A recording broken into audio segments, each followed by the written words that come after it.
সংসারে বাস করতে গেলে প্রথমে বৈষ্ণবকে সম্মান দিতে হবে, এই দিতে পারবেন। কোনো ব্রাহ্মণ মণ্ডলী এখানে থাকলে অপরাধ নেবেন না। এখানে তত্ত্ব বলছে বৈষ্ণব বড় না ব্রাহ্মণ বড়, জোরে বলবেন আপনারা। অনেকে ফুসফাস করে বলছেন, জোরে বলতে পারছেন না। যদি পাশে আমার ব্রাহ্মণ থাকে, লজ্জার কোনো ব্যাপার নাই, এদিকে তাকাবেন। বৈষ্ণব বড় বলে, বৈষ্ণব কেন বড় আমি একটু বুঝিয়ে দিই আপনাদেরকে। একজন বৈষ্ণব একজন ব্রাহ্মণ বসে আছে, আপনি দুজনকে প্রণাম করুন। ব্রাহ্মণ আপনার প্রণাম নেবে কিন্তু প্রণাম করবে না। আপনি বৈষ্ণবকে যখনই প্রণাম করবেন, ঠিক আছে ভাই, জানি তাই তার মানে কি তিনিও আপনাকে বৈষ্ণবকে প্রণাম করলে ঘুরে আবার তিনি প্রণাম করেন। সবাই বৈষ্ণব নয়, এদিকে তাকাবেন না, এরা সবাই বৈষ্ণব নয়। বৈষ্ণব কারা, ব্যাখ্যাটা জানতে হবে কারা বৈষ্ণব। সবাই যদি বৈষ্ণব হতে তবে তো সে উদ্ধার হয়ে যেত। বৈষ্ণব কারা? দোকান থেকে সাজ কিনতে পাওয়া যায়, সাজলে কি বৈষ্ণব হওয়া যায়? তিলক তো কিনতে পাওয়া যায়, মালা তো কিনতে পাওয়া যায়, সাদা মার্কিন তো কিনতে পাওয়া যায়, লাল বস্ত্র তো কিনতে পাওয়া যায়, তাহলে কি বৈষ্ণব হওয়া যায়? কালকেই বলেছি, ভেতরটাকে যিনি সাজাতে পেরেছেন তিনি বৈষ্ণব হয়েছেন। রামকৃষ্ণ পরমহংসদেবের বাণী, ভেতরকে সাজাও তবে তুমি বৈষ্ণব হবে, সংসার থেকে তুমি বৈষ্ণব হতে পারবে। এই জন্য আপনাদেরকে বলে, বৈষ্ণব কাকে বলে? ত্রিনাদপি শনিচন। বৈষ্ণবের কোনো রাগ থাকবে না। যিনি প্রকৃত বৈষ্ণব হবে, একবার টেস্ট করে দেখবেন, একটা খারাপ কথা বলবেন, দেখবেন উনি রাগ করবেন না, হরে কৃষ্ণ বলে চলে যাবে। আপনারা সবাই লক্ষ্য করবেন, মায়াপুর একবার আমরা গিয়েছিলাম, সেখানে দেখতে পেলাম ইংল্যান্ড থেকে ছোটো ছোটো বাচ্চাগুলো তুলসীর মালা নিয়েছে, তারপর ওই তিলক নিয়েছে, রাস্তা দিয়ে ঘুরছে, হরে কৃষ্ণ নাম করতে করতে দৌড়ে দৌড়ে বেড়াচ্ছে। এরকম বাচ্চা তো দৌড়ে বেড়াচ্ছে। তো আমাদের একটা ছেলে কী করলো, গালটা এমনি টিপে দিল, লাল গাল তো টিপে দিল, তো বলে হরে কৃষ্ণ। অবাক ব্যাপার। আমাদের ছেলে বলছে দেখবে এখনই, বলতো না, কিন্তু ওইটুকু বাচ্চা বলছে যে না গালটা টিপে দিল, হরে কৃষ্ণ। এটাই তো বৈষ্ণবের লক্ষণ। ত্রিনাদপি শুনিচন, তার মানে কি? এদিকে দেখবেন, ত্রিনাদপি শুনিচন মানে ঘাসের চেয়েও নিচ। ঘাসের উপরে পা দেবেন, ঘাস মাথায় নিচু করবে, পা সরিয়ে দিন আবার উঁচু করবে। কিন্তু বৈষ্ণবকে হাজার কথা বলবেন, বৈষ্ণব ওই যে মাথা নিচু করে দেবে আর উঁচু করবে না। আর বৈষ্ণব কাকে বলে? তররিব সহিষ্ণু না। এই গাছটাকে আপনি কাটবেন, যতক্ষণ না মাটিতে পড়বে আপনাকে ছায়াদান করবে, আপনাকে ফলদান করবে, যতক্ষণ না মাটিতে পড়বে। বৈষ্ণবকে হাজার আঘাত করুন, যতক্ষণ না সে নিচে পতিত না হবে ততক্ষণ আপনাকে নাম দিয়েই চলে যাবে। আর তররিব সহিষ্ণু অমানি না মানবে না, তার মানে কি? বহরমপুরে গোড়াবাজারের রাস্তা দিয়ে চলে যান, একজন কুষ্ঠব্যাধি লোক ছটপট ছটপট করছে রাস্তাতে, পুঁজ রক্ত শরীরে, আপনি দেখবেন, আমি দেখব, নাকে কাপড় চাপা দিয়ে চলে যাব। কিন্তু যিনি পরম বৈষ্ণব হবে তিনি বলবেন, আরে এই জগতের কোনো ডাক্তার তোকে ভালো করতে পারে নাই, আয় আয় আমার কাছে আয়, আমার সঙ্গে কোলে কোল দিয়ে একবার নিতাই গৌর হরি বল বল। এতে কি হবে জানিস? তোর দেহ রোগ তো দূর হবে, তার সঙ্গে তোর ভবরোগ পর্যন্ত দূর হয়ে যাবে। ইনি বৈষ্ণব। অমানিন মানতে না, যাকে আমরা কেউ মানতে না, বৈষ্ণব তাকে মানতে। কীর্তনেও সদাহরি, কি কি থাকবে? তিলক, তুলসীমালা, শিখা ও কৌপিন, বহিঃপ্রাসে হরিনাম, মুখে নিষিদিন, তিনি হবেন বৈষ্ণব। মায়েরা, সবার মুখে কীর্তন শুনে লাভ নেই, আস্তে আস্তে সবার মুখে কীর্তন শুনে লাভ নেই। আমার দিকে তাকাবেন, যিনি কীর্তন করাবেন তাকে নির্বাচন করতে হবে, যিনি কীর্তনী আসবেন তিনি কেমন গোছের লোক, এটার দিকে তাকাতে হবে আগে। আমাকে এক জায়গায় কীর্তন করলাম পরপর 3 বছর, কমিটির ছেলেরা বলছে, প্রদীপ বাবু বলে কি আপনি তো 3 বছর করলেন, এবার আপনার মতো একজনকে দেখে দিন তো, লোকগুলো যেন না ওঠে। বললাম দাদা এক কাজ করুন, ইউটিউবে সার্চ করুন, দেখবেন প্রচুর কীর্তনীয় পেয়ে যাবেন আপনি। বলছেন না না, আপনি একটা নাম বলে চলে যান, যদি হয়তো এমন এমন গান করবে একটা লোককে উঠতে দেবে না, হাজার হাজার লোক আসবে। ওনারা ফোন করলেন, অপরাধ নেবেন না, নাম করব না, একজনকে পেয়ে গেলেন, উনি এসেই কমিটি ছেলেকে বললেন, গান আমি এমন করব লোক উঠবে না, কিন্তু ওঠার আগে 1 বোতল, ওঠার পরে 1 বোতল চাই। কমিটির ছেলেরা বলল আমরাও খাই, কোনো অসুবিধা নাই, যাবার সময় ব্যাগে ভরে দেবো, অসুবিধা নেই।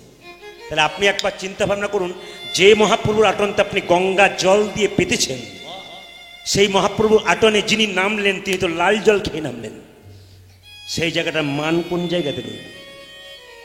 ওই জন্য কীর্তন করানোর আগে বেছে নিতে হবে যে কীর্তনিয়ার গ্রুপটা কোন জায়গায়, ভাবতে হবে। এগুলো যাকে তাকে করে দিলে হবে না, হিসাব আছে প্রত্যেকটা জিনিসে। ওই জন্য বলছে কি, বৈষ্ণবের মুখে গিয়ে বৈষ্ণবের মুখে কৃষ্ণ কথা শুনো। কেন বলতো? হাজার হাজার বটের ফল বট গাছে হয় না, বট গাছে হয়, কিন্তু বট গাছের নিচে পড়ে একটাও চারা গাছ হয় না। পাখিতে খেয়ে স্টোমাকে গিয়ে সেটা যদি ছাতের কার্নিশে পায়খানা করে তার থেকে গাছ হয়। ঠিক সময় হাজার হাজার লোকের মুখে কৃষ্ণ কীর্তন শুনলে হবে না, যতক্ষণ না বৈষ্ণবের মুখে মধুমাখা কীর্তন শুনবেন ততক্ষণ আপনার শরীরে কৃষ্ণ প্রেমের বীজ পর্যন্ত। আমরা বিভিন্ন আসতে আমরা বিভিন্ন জায়গায় গান করতে যাই, কিছু মনে করবেন না, পাড়া গ্রামগুলোতে যেখানে গান করতে যাই, কমিটি ছেড়া বলে, দাদা আপনার বাড়িতে একটা দল থাকবে তো? উনি বলবেন, আমার বাড়িতে 20টা লোক এসছে, জল রাখার জায়গা নেই। কিছু মনে করবেন না, বাথরুমটা যতই আপনি মজাই করুন না কেন, ওখানে পায়খানা ছাড়া যেমন শোয়ার বিছানা তৈরি হয় না, গাড়ি বাড়ি যতই মজা করুন ওখানে কৃষ্ণ ভজন হয় না, বরং ইন্দ্রিয় সেবা হয়ে যায়। এই জন্য বাবা, বাড়িটা কি জন্য করেছেন? শিখল হচ্ছে মহাপ্রভুর জিনিস, আর করতাল হচ্ছে কি মহাপ্রভুর জিনিস। এগুলোকে সম্মান দিতে হয়। সবচাইতে লজ্জার ব্যাপার আমাদের এই জায়গাতে, আমাদের হিন্দু ছেলেরা অনেকে আছে যারা খোল চেনে না। আমি যখন খুব প্রথম কীর্তন করতাম, কলেজে পড়াশোনা করতাম, তখন পড়াশোনা করতে করতে এদেরকে বলতাম, তোমরা আগের বাসে চলে যাও। তখন আমার গাড়ি ছিল না, ঝাড়খণ্ডে প্রচুর গান করতাম, আগের বাসে চলে যাও, আমি পরের বাসে যাবো। এখন আমরা যখন এক জায়গায় মিলিত হতাম, কীর্তন করতাম, কীর্তন করে যখন ফিরছি, তখন আমি দেখতে পেয়েছি একজন ভদ্রলোক, শিক্ষিত লোক আমার পাশে দাঁড়িয়ে আছে বাসে। ইনি আমার পাশে খোলটা, ইনি আমার পাশে খোলটা নিয়ে দাঁড়িয়ে আছেন। তখন গাড়িটা যত ব্রেক দিচ্ছে তত খোলটাও কি করেছে ভদ্রলোকের গায়ে লাগছে। আর ভদ্রলোক কি করেছে দেখুন, দাদা দাদা, বারবার খালি এরকম করছি। শিক্ষিত লোক, অথচ এটাকে চেনা। কি বলছে দেখুন, আমার দাদা কি হয়েছে? ও দাদা, ঢোলটা সরান। কি বলছে দেখুন, ঢোলটা সরান। আপনার দাদা, এটা তখন তো আমার কম বয়স, তখন একটু শরীরের মধ্যে একটু আরেকটু কী ছিল বলুন তো, রাগ হচ্ছিল, কিছু বলে দিই, কিন্তু বলছি না কেন, কীর্তন করি। বললাম, দাদা এটা খোল নয়, দাদা এটা খোল, এটা ঢোল নয়, এটা খোল। সে যাই হোক, রাত জেগে গান করবেন আর ঢোলটা নিয়ে আমার গায়ে ঢেলে পড়বেন। আমার এ ঢোল আপনার একদিন কাজে লেগে যাবে। ও ভেবেছে আমার বিয়েতে লাগবে, বলছে আমার বিয়ে হয়ে গেছে। মানে এ বিয়েতে নয়, কোন বিয়েতে লাগবে? শেষ বিয়ে, বড় হরি লাগবে না, এ ঢোল লাগবে না। আস্তে আস্তে মজা আছে কীর্তন। এদিকে তাকাবেন, বাড়ির দরজাতে আপনারা কি লেখেন? শান্তির নীর, সুখের নীর। কিন্তু ঘরে গিয়ে দেখবেন যে কার্গিল চলছে। শান্তির নীর আছে? জোরে বলবেন হ্যাঁ না না। দেখবেন, আমি হুগলি জেলায় গান করতে যাই, বাড়ির দরজায় দরজায় লেখা থাকে প্রায় বাড়িতে গোপালের সংসার।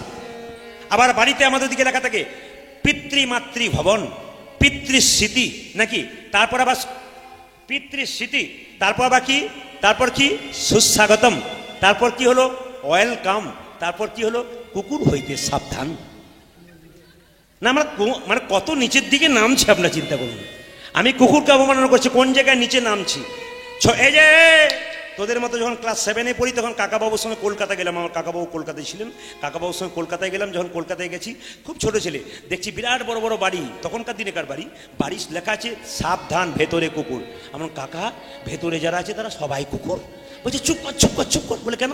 একটি কুকুর বাকি সব মানুষ। আমরা তো লিখতে পারতো একটি কুকুর বাকি সব মানুষ। ওদের বাড়িতে বৈষ্ণব দাঁড়াতে পারবে না, কারণ তো কুকুরের ভয়ে যাবে না, আপনিও যাবেন না, ভাববেন ভেতরে কুকুরই আছে। বাবা কিছু মনে করবেন না, আপনি কুকুরকে কোলে নিয়ে ঘুরে বেড়ান, কুকুরকে সঙ্গে রাখুন, আপনার চিন্তা নেই। কিন্তু সকালবেলায় ঘুম থেকে ভগবানকে প্রণাম করলেন কিনা ওদিকে তাকান, বাবা মা এক কাপ চা পেলো কিনা ওই দিকে তাকান, তবে কিন্তু আপনার কুকুর মানে পোষা আপনার ঠিক হবে। আর যদি আপনি কুকুরই পোষে গেলেন আর নিজের লোকগুলোকে তাড়িয়ে দিলেন, তাহলে আপনার কুকুর পোষার কোনো স্বার্থ। এগুলোকে মানতে হবে, জানতে হবে, তবে জীবনের শিক্ষা হয়ে যাবে। তো বললো, ওরে বাবা একবার দেখে আসি ভগবান কি করলেন। যে না ছুটে এলেন, চিৎকার করে বলেন, রাজা নহ।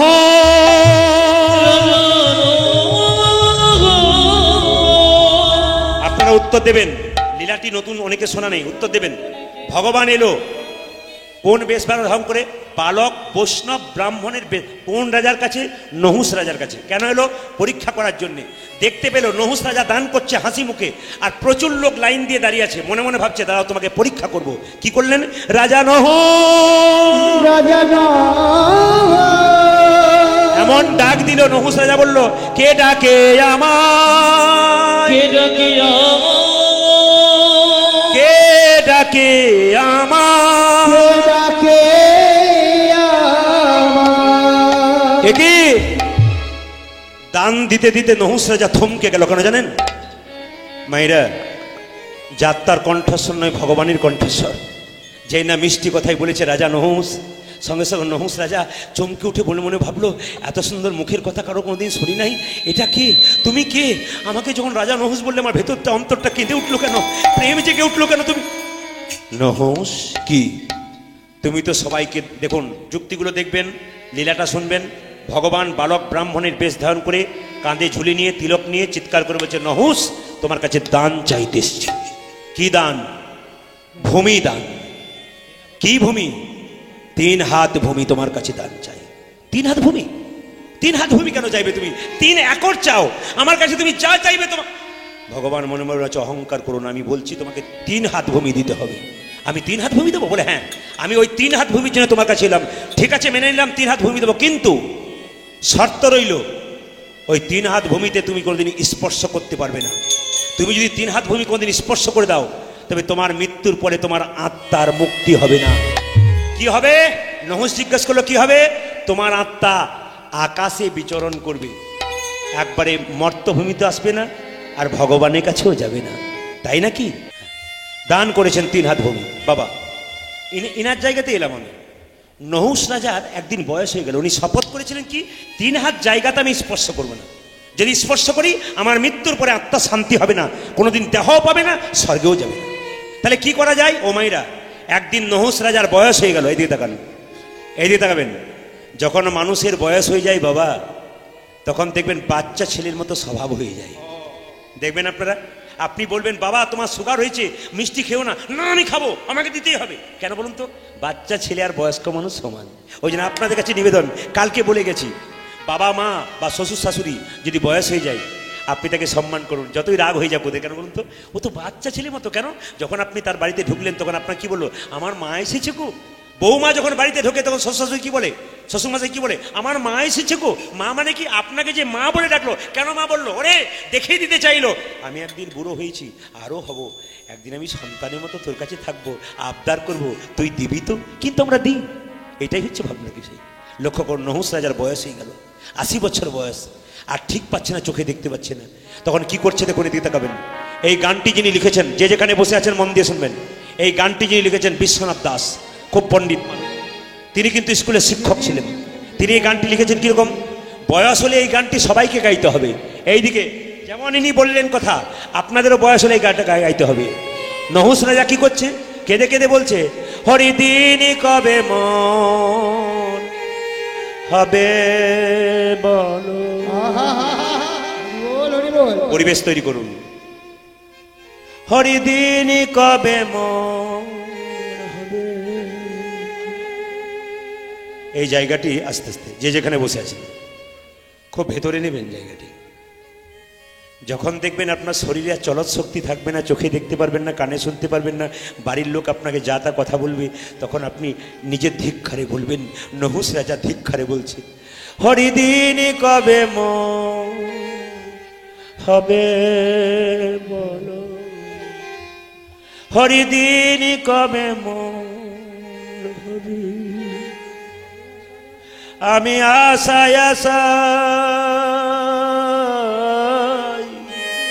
বসে রইলাম, তোমার দেখা পাবো কবে বলো। হরিদিন কবে মন হবে বলো।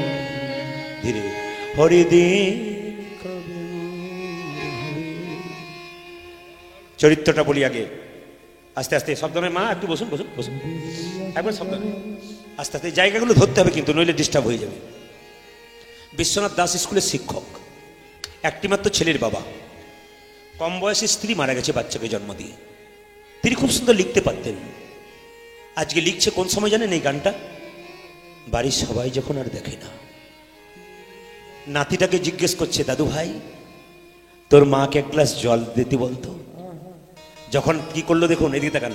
যখন ছেলেটি গেল মাকে বলল জল দাও, দাদু জল চাইছে, তখন বলছে এখন আমার দেরি আছে, একটু পরে দেবো, বলে দে, এত জলে কিসে, তেষ্টা কিসের, পরে দেবো। দাদু আমার মা বললো এখন জল দেবে না, একটু পর দেবে। তখন তিনি মনে মনে ভাবছেন, আহ এই সংসারের জন্য এত করলাম, পেলাম কি? শেষে কি এই জিনিসটাই পেলাম? গানটি আবার লিখছেন, হরিদিন কবে মন হবে বলো। হরিদিন কবে মন হবে। আমি আশায় আশায় বসে রইলাম, তোমার দেখা পাবো কবে বলো। দিন কবে মোর হবে। এইদিকে একটি মাত্র ছেলে কাজ থেকে ফিরে এলো, বার্ধক্য যন্ত্রণা যখন বেড়ে যায়, বাবা এদিকে তখন কষ্ট হয় শরীরে, তখন ছেলের উপর ভরসা করে খোকাকে হেমোপ্যাথি ওষুধ আনতে বলেছিল। সঙ্গে সঙ্গে ছেলেকে বলছে খোকা এদিকে তাকান। এই লাইনটা লেখার পর ছেলেরও ফিরে জিজ্ঞেস করছে খোকা ওষুধটা এনেছিস? সঙ্গে সঙ্গে বলছে এত ওষুধ কেন কারো, ভগবানকে ডাকতে পারো না? এবার চলে গেলে বাঁচো, কত ওষুধ দেবো তোমাকে, অত কি মনে থাকে কাজে ফাঁকে? বাহ, এটাই কি পুরস্কার? তারপর লাইনটা দিচ্ছে আসা যাওয়া ভবের মাঝে প্রভু তোমায় ডাকা হলো না, যা চাইব বলে ভেবেছিলাম চাওয়া হলো না। ওরে দিন কবে মোর হবে, দিন কবে মোর হবে। এই কথাটা আমাদেরও তাই, আসা আসা যাওয়া, আসা আর যাওয়া, মাঝখানটাতে অপরাধ নেবেন না। আমি বড় লোক, প্রচুর টাকা আছে, এই তুমি গরিব লোক, তোমার টাকা নেই। কখন এলাম? যখন খালি হাতে, যাব যখন খালি হাতে। এখানে এলাম, যা করলাম এখানে রাখলাম, যাবার সময় কিছু নিয়ে গেলাম না। আমি বড় লোক, তুমি গরিব লোক। কলকাতাতে প্রচুর গান করি। বিষ্ণুপুর যদি কেউ যান, জয়নগর বিষ্ণুপুর, জয়নগর বিষ্ণুপুরের রাস্তাতে একটা শ্মশান আছে, ওখানে আমরা দাঁড়িয়ে একদিন দোকানে চা খাচ্ছি, হঠাৎ দেখতে পেলাম কি জানেন মায়েরা, এদিকে তাকান, একজন মারা গেছে, এসি গাড়িতে তাকে তিলক চন্দন দিয়ে ফুলের মালা দিয়ে নিয়ে আসা হচ্ছে, ওই শ্মশান ঘাটে নামানো হলো। আরেকজনকে আনা হলো কি করে, একটা টলিতে খড়ের দড়ি আর ছেঁড়া তালাই দিয়ে বেঁধে আনা হলো। সেই ভিখারি লোকটা কোনোদিন ওই বড় লোকের ঘরে যেতে পারে নাই, বাবু বাবু বলে দরজায় গেছে, একবারও কথা বলে নাই। আজকে দুজনকে চিতাতে পরপর সাজিয়ে দেওয়া হলো, যেন বলতে চাইছে গরিব লোকটা, হ্যাঁ গো যেদিন তুমি এসছিলে সেদিন এরকম এসছিলে, যাবার সময় এরো গেলাম, দুজন যেন গল্প করছে, ভাই ওরা দেখে আমাদেরকে দেখে শিখুক, জগতে আসা যাওয়ার ফাঁকে কেউ যেন বড় আর ছোট মনে করে না, কেন সবাই সমান আমরা। আসা যাওয়া ভবের মাঝে প্রভু তোমায় ডাকা হলো না, যা চাইব বলে ভেবেছিলাম চাওয়া হলো না। হরি দিন কবে মোর হবে, দিন কবে মোর হবে। এর ফাঁকে একটা তত্ত্ব দিয়ে দেবো, এর ফাঁকে একটা তত্ত্ব দেবো আস্তে। ভগবান সবার বাড়ি যায়, অহংকারের বশে কেউ ভগবানকে ভুলবেন না। ভুলেছিল কে? ভীষ্ম। ভীষ্মকে চেনেন তো? সরসজ্জায় ছিল, কতদিন ছিল? আস্তে 58 দিন। গানটা কোনো বাকি আছে? মাঝেটা তত্ত্ব বলি, আর এদিকে তাকাবেন, কি বললাম? 58 দিন সরসজ্জায় ছিল। মরেছিল কোন দিন? মকর সংক্রান্তির দিন, মাথায় রাখবেন। ভীষ্ম মারা গিয়েছিল কোন দিন? মকর সংক্রান্তির দিন। ইচ্ছা মৃত্যু প্রকাশ করেছিল, ইচ্ছা করলে মরবে, না হলে মরবে না। কারো বাপের 7 দিনে তাকে মারতে পারে, কেন বলুন তো? ইচ্ছা মৃত্যু প্রকাশ করেছেন। বাবার নাম কি ছিল? শান্তনু রাজা। মায়ের নাম কি ছিল? মা গঙ্গা। সে গঙ্গাপুত্র ভীষ্ম আজকে সরসজ্জায় বসে আছে, শুয়ে আছে। দুর্যোধন, কুরুক্ষেত্রে যুদ্ধ হলো কতদিন? জোরে বলুন, কতদিন হয়েছিল? 18 দিন। 18 দিন যুদ্ধ হতে হতে এদিকে তাকাবেন, দুর্যোধনের সব ভাইগুলো এক এক করে মরে যাচ্ছে। দুর্যোধন চিৎকার করে ভীষ্মকে বলল, দাদু তোমার লজ্জা করে না? কি? ভাইগুলো সব কুরুক্ষেত্রে যুদ্ধে এক এক করে মরে যাচ্ছে, আর তুমি শুয়ে আছো, কিছু ব্যবস্থা করতে পারছো না? সঙ্গে সঙ্গে বলছে, আমার খাচ্ছ, আমার পড়ছো, কিছু ব্যবস্থা করছো না? মায়েরা সব কিছু ভালো লাগে ধীরে, কেউ যদি খাবার খোঁটা দেয় না তবে গায়ে লেগে যায়। ভীষ্ম বলল, দুর্যোধন তুই আমাকে দাদু বলেছিস, আর আমাকে বলেছিস কি আমার খাচ্ছ, আমার পড়ছো, আর কোনো ব্যবস্থা? এদিকে আয়, আজকে রাত্রি 12টার সময় তোর স্ত্রী ভানুমতিকে আমার কাছে পাঠিয়ে দে। দুর্যোধনের স্ত্রীর নাম ছিল ভানুমতি। বলছে কি জন্য পাঠাবো? দুর্যোধন বলল, দুর্যোধনকে ভীষ্ম বলল, তোর স্ত্রীকে পাঠিয়ে দে, আমাকে প্রণাম করে দিক রাত্রি 12টার সময়, যে না প্রণাম করবে আমি হাত দুটো এরকম করে দেবো, আর তোর স্ত্রীর স্মৃতি সিন্ধু অক্ষয় থাকবে, তোদের কোনো ভাই আর মরবে না। রাত্রিবেলায় ভানুমতির কাছে গেলেন কে? দুর্যোধন। শুনছ? বলে কি? দাদুর কাছে যাও। কি করব? প্রণাম করে দাও। প্রণাম করলে কি হবে? বলছে প্রণাম করলে তোমাকে আশীর্বাদ দিয়ে দেবে, আর আমার কোনো ভাই মরবে না। ভানুমতি বলল, আজকে যাব না, কালকে যাব। জীবনে কালই জীবনে কাল হয়ে যায় বাবা, খুব মাথায় রাখবেন, কালটা কিন্তু কাল হয়ে যায় জীবনে। ওই যে ভালো কাজ আমি কালকে বলেছি, ভালো কাজ শুভস্য শীঘ্রম, সঙ্গে সঙ্গে করবেন। কীর্তন, ভগবান, ভজন সব কিছু সঙ্গে সঙ্গে আজ থেকে শুরু করবেন, কাল থেকে নয়। লঙ্গে সঙ্গে বলেছে পাঠিয়ে দে। ভানুমতি বলল কাল যাব। সুযোগটা কে নিল? ভগবান কৃষ্ণ। মনে মনে ভাবলো যদি ভানুমতি চলে যায় তাহলে শতভাই যদি বেঁচে যায় পঞ্চপাণ্ডব হেরে যাবে। আমি ভগবান পঞ্চপাণ্ডবের পক্ষে আছি, যদি হেরে যায় আমাকে ভগবান কেউ বলবে না। ভগবান সুযোগটা নিলেন। রাত্রি 12টার সময় দ্রৌপদীর বাড়ির দরজার দিকে ছুটে গেলেন। রাত্রি 12টা বাজছে, সেই সময় দ্রৌপদীর বাড়ি গেছে। চিৎকার, সেই সময় দ্রৌপদীর বাড়ি গেছে আর চিৎকার করে বলছে দ্রৌপদী, দ্রৌপদী, দ্রৌপদী। কে? কে? আমি। প্রভু অসময়ে এলে কেন? ভগবানের কথাগুলো শুনুন। আমি যার বাড়িতে যাই সময়ে যাই না, আমি অসময়ে যাই। যাকে আমি ডাকি তার কোনো সময় নাই। পেটে থাকতেও তাকে ডেকে নিতে পারি, কোলে অবস্থায় ডেকে নিতে পারি, আবার 10 বছর বয়সে ডাকতে পারি, 50ও ডাকতে পারি, 100 বছরও ডাকতে পারি। ওগো দ্রৌপদী এসো। আস্তে আস্তে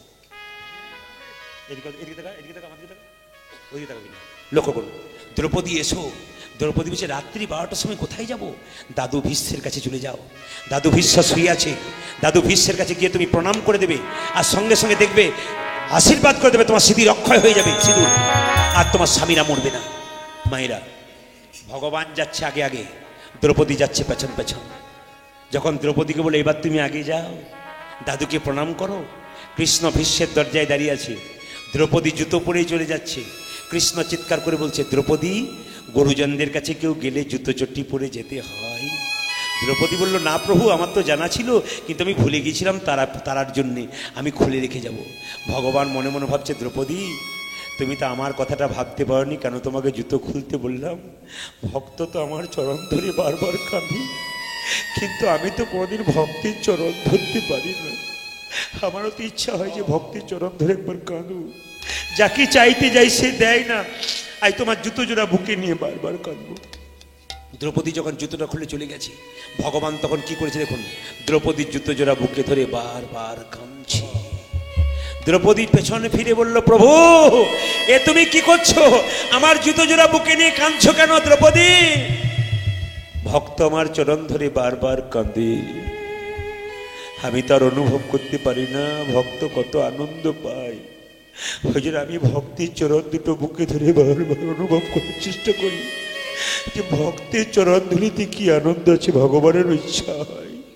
বারবার যখন চরণতে ধরে কাঁদছে জুতো ধরে, দ্রৌপদী বলছে প্রভু তুমি আমার চাইলে না কেন? আমি দিয়ে দিতাম। তোমার নরকের ভয় থাকতো না? কেন থাকবে? দ্রৌপদী কথাগুলো শুনুন, কেন থাকবে? তোমার নরকের ভয় হতো না, আমাকে চরণ দিয়ে দেবে। হে প্রভু এই দেহ যদি তোমার হয়, এই চরণটা কি আমার? এই দেহ যদি তোমার হয় তবে চরণটাও তো তোমার, তোমার জিনিস তোমাকে দেব, তার জন্য আবার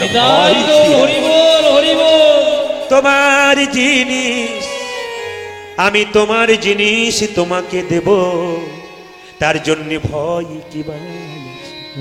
দ্রৌপদী ভেতরে গেল। মা এদিকে তাকাবেন। দ্রৌপদী প্রণাম করলো দাদু ভীষ্মকে, এদিকে তাকান।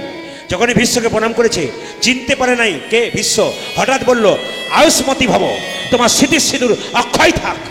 যখন এই কথা বলেছে এদিকে তাকাবেন, যখন এই কথা বলেছে দ্রৌপদী যখন মুখ তুলে চাইলো দাদু এ কি, তুই কি করে জানলি দ্রৌপদী?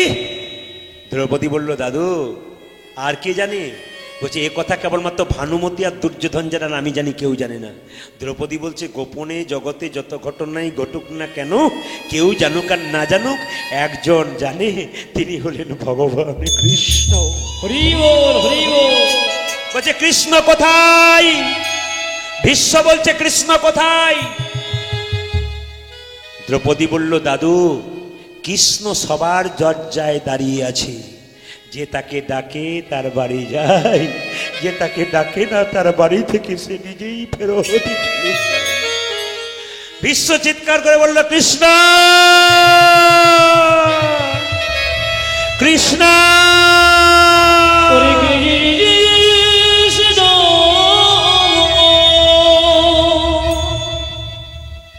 ভগবান ছুটে গেলেন ভীষ্ম, জায়গাটা লক্ষ্য করুন, ভীষ্মের কাছে ছুটে গেলেন। ভীষ্ম বলল কৃষ্ণ আমি সরসজ্জায় শুয়ে আছি, আমার এমন অবস্থা কেন হলো? কি এমন পাপ করেছিলাম তোমাকে বলতে হবে। ভগবান বলল, ভীষ্ম তুমি ভুল করছো। তোমার কত জন্মের কথা মনে আছে তুমি পাপ করো নাই? বলছে, আমার 7 জন্মের কথা আছে, আমি কোনো পাপ করি নাই। তোমার 7 জন্মের কথা আছে, তোমার পাপ করো নাই? বলছে না। 8 জন্মের কথা মনে পড়েছে? বলছে না। তবে শোনো, তুমি 8 জন্মে কে ছিলে? কে ছিলাম? তুমি ছিলে একটা রাজপুত্র, খুব অহংকার ছিল। তোমার হাতে একটা বেতের লাঠি ছিল, সেই লাঠিটা রাস্তায় নিয়ে যেতে যাকে তাকে তুমি মারতে। একদিন কি হয়েছিল, একটা বিষধর সাপ, লম্বা বিরাট বড় সাপ রাস্তায় পেরিয়ে যাচ্ছে, আর তোমার লাঠিতে করে অহংকারে মত্ত হয়ে তুমি সেই সাপটাকে কি করেছিলে না কাঁটার ঝোপে ফেলে দিয়েছিলে। কাঁটার মধ্যে বিদ্ধ হয়ে সাপটা কেঁদে কেঁদে বলেছিল, হে জগন্নাথ, তুমি জগতের না, বিচার করো, বিচার করো, বিচার করো।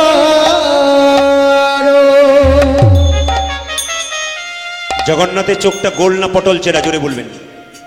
পেছনে যারা আছেন, গোল না পটল চেরা মায়েরা? কেন বলুন তো?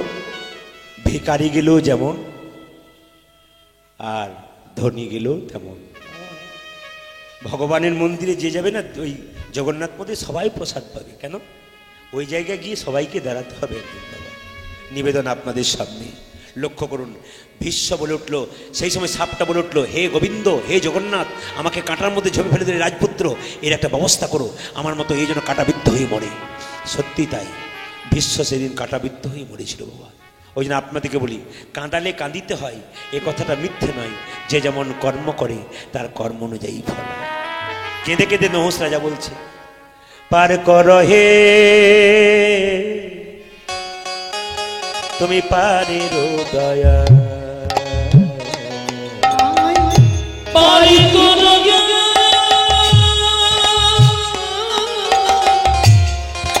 পারের দয়া হরি, পার কর হে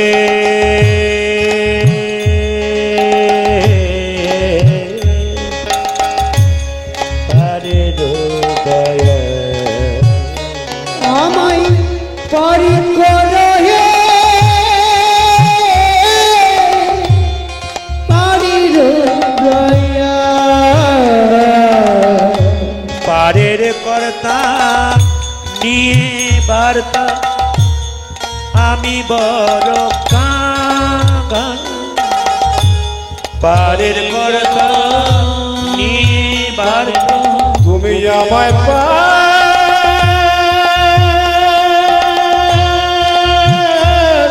ধরি দয়া লাগে,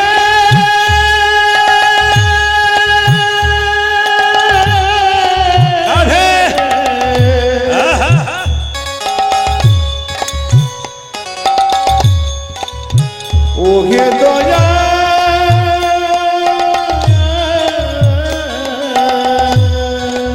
হরি বল, হরি বল। আমায় তুমি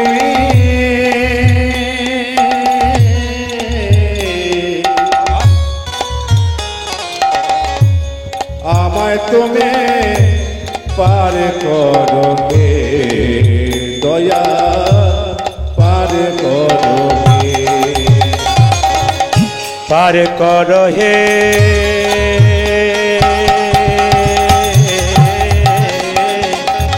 পারের দয়া। নিতাই গৌর হরি বল। আমায় পার করো হে,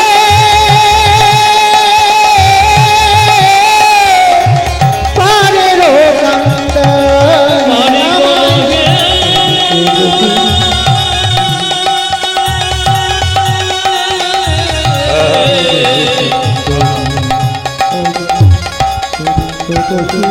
পরে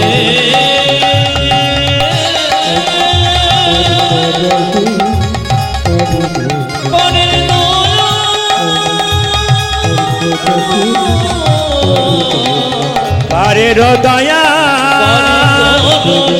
দয়া দয়া। মায়েরা এই দিয়ে তাকান, নৌ নহস রাজা এই গানটা গাইতে গাইতে হঠাৎ 3 হাত ভূমিতে স্পর্শ করে দিল। উত্তর হলো, চিৎকার করে আকাশবাণী হলো, রাজা নহস তোমার অভিশাপ দিলাম, তোমার 3 হাত ভূমি স্পর্শ করার কথা ছিল না, তুমি স্পর্শ করলে তোমার মৃত্যুর পর তোমার আত্মা মুক্তি পাবে না, মুক্তি পাবে না, মুক্তি পাবে না। প্রভু হে, প্রভু হে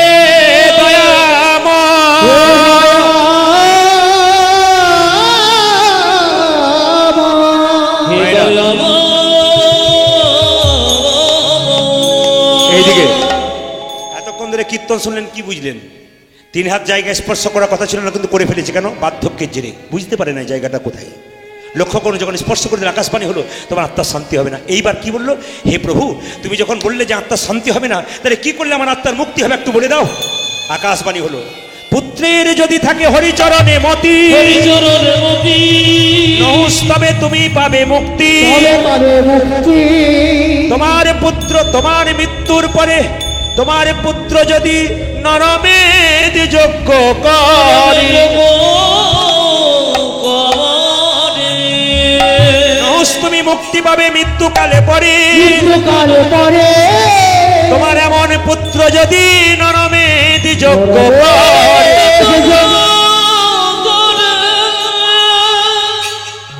যেটা বলছে নরমের যজ্ঞ করেন মায়েরা। নরমের যজ্ঞ মানে বুঝতে পেরেছেন? নর মানে কি?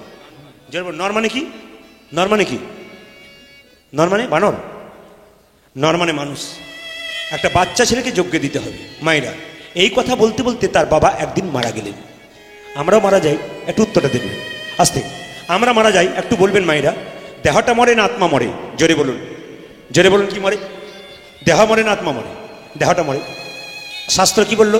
বাসাংসি জিন্নানি যথা বিহায়ু নবানী ঘিন্নাতি নরহ পরাণী তথা শরীরানি বিহায়ু জিন্নন্নানি সংজাতি নবানী দেহি। তার মানে কি মা?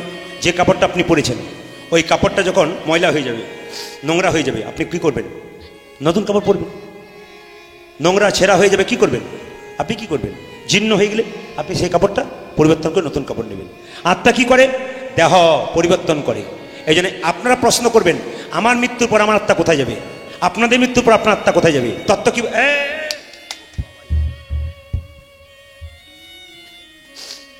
আপনার মৃত্যুর পর আপনার আত্মা কোথায় যাবে? আমার মৃত্যুর পর আমার আত্মা কোথায় যাবে? তত্ত্বগুলো জেনে নিন। মানুষকুলে জন্মগ্রহণ করে যে যেমন কর্ম করে তার সেরকম জন্ম হয়।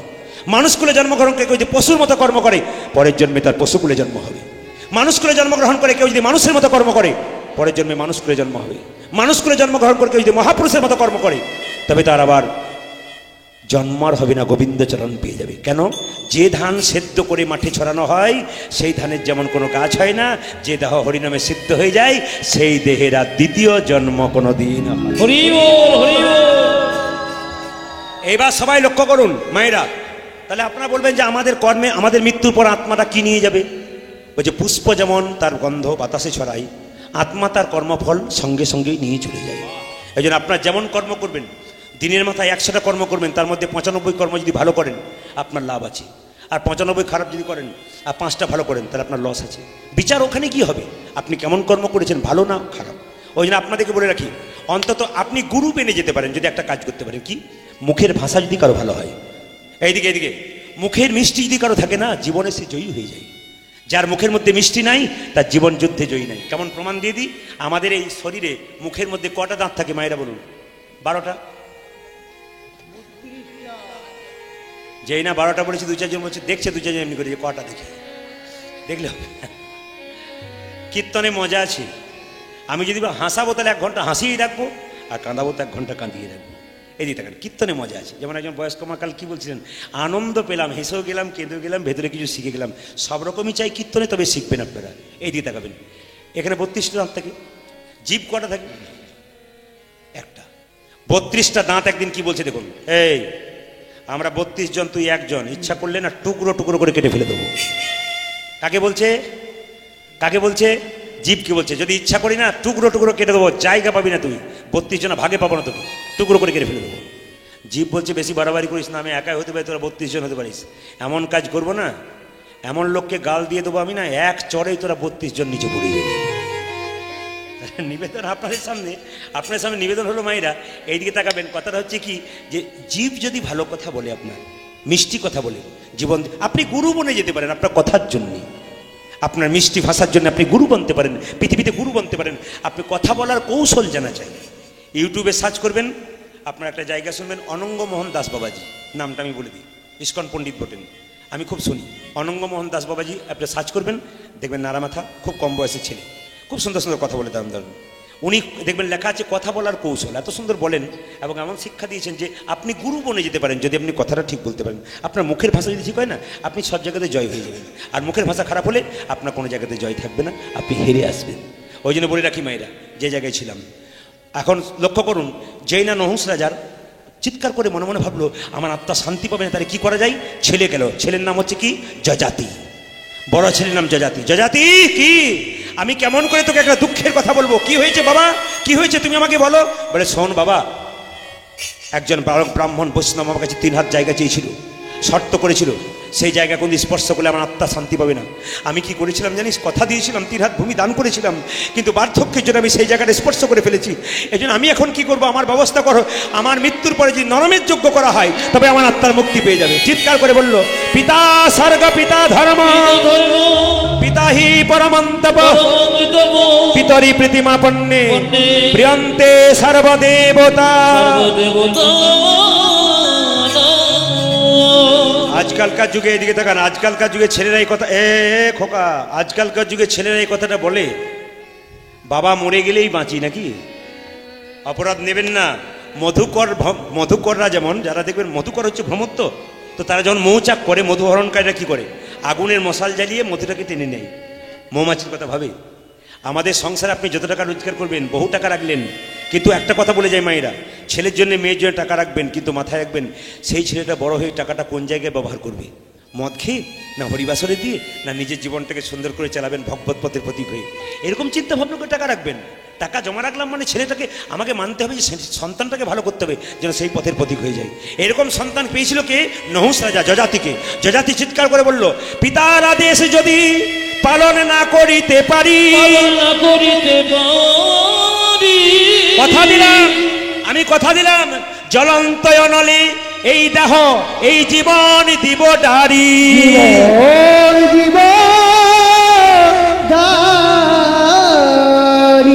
এমন ছেলে দেখুন বাবা, তোমার মৃত্যুর পরে আমি তোমাকে, তোমার মৃত্যুর পর আমি নরমের যোগ্য করব, কিন্তু শুনে রাখো, যদি আমি না করতে পারি তবে আগুনে আমি নিজেই ঝাঁপ দিয়ে দেবো বাবা, তবু আমি পালন করব। একদিন তার বাবা মারা গেল, ছুটে গেল কার কাছে? যজাতি চলল গুরুদেবের কাছে নরমের যজ্ঞের বিধান আনবার জন্য। মায়েরা সবাই লক্ষ্য করুন, আর টুলু ধরে দেবেন, গুরুদেবের কাছে যাচ্ছে।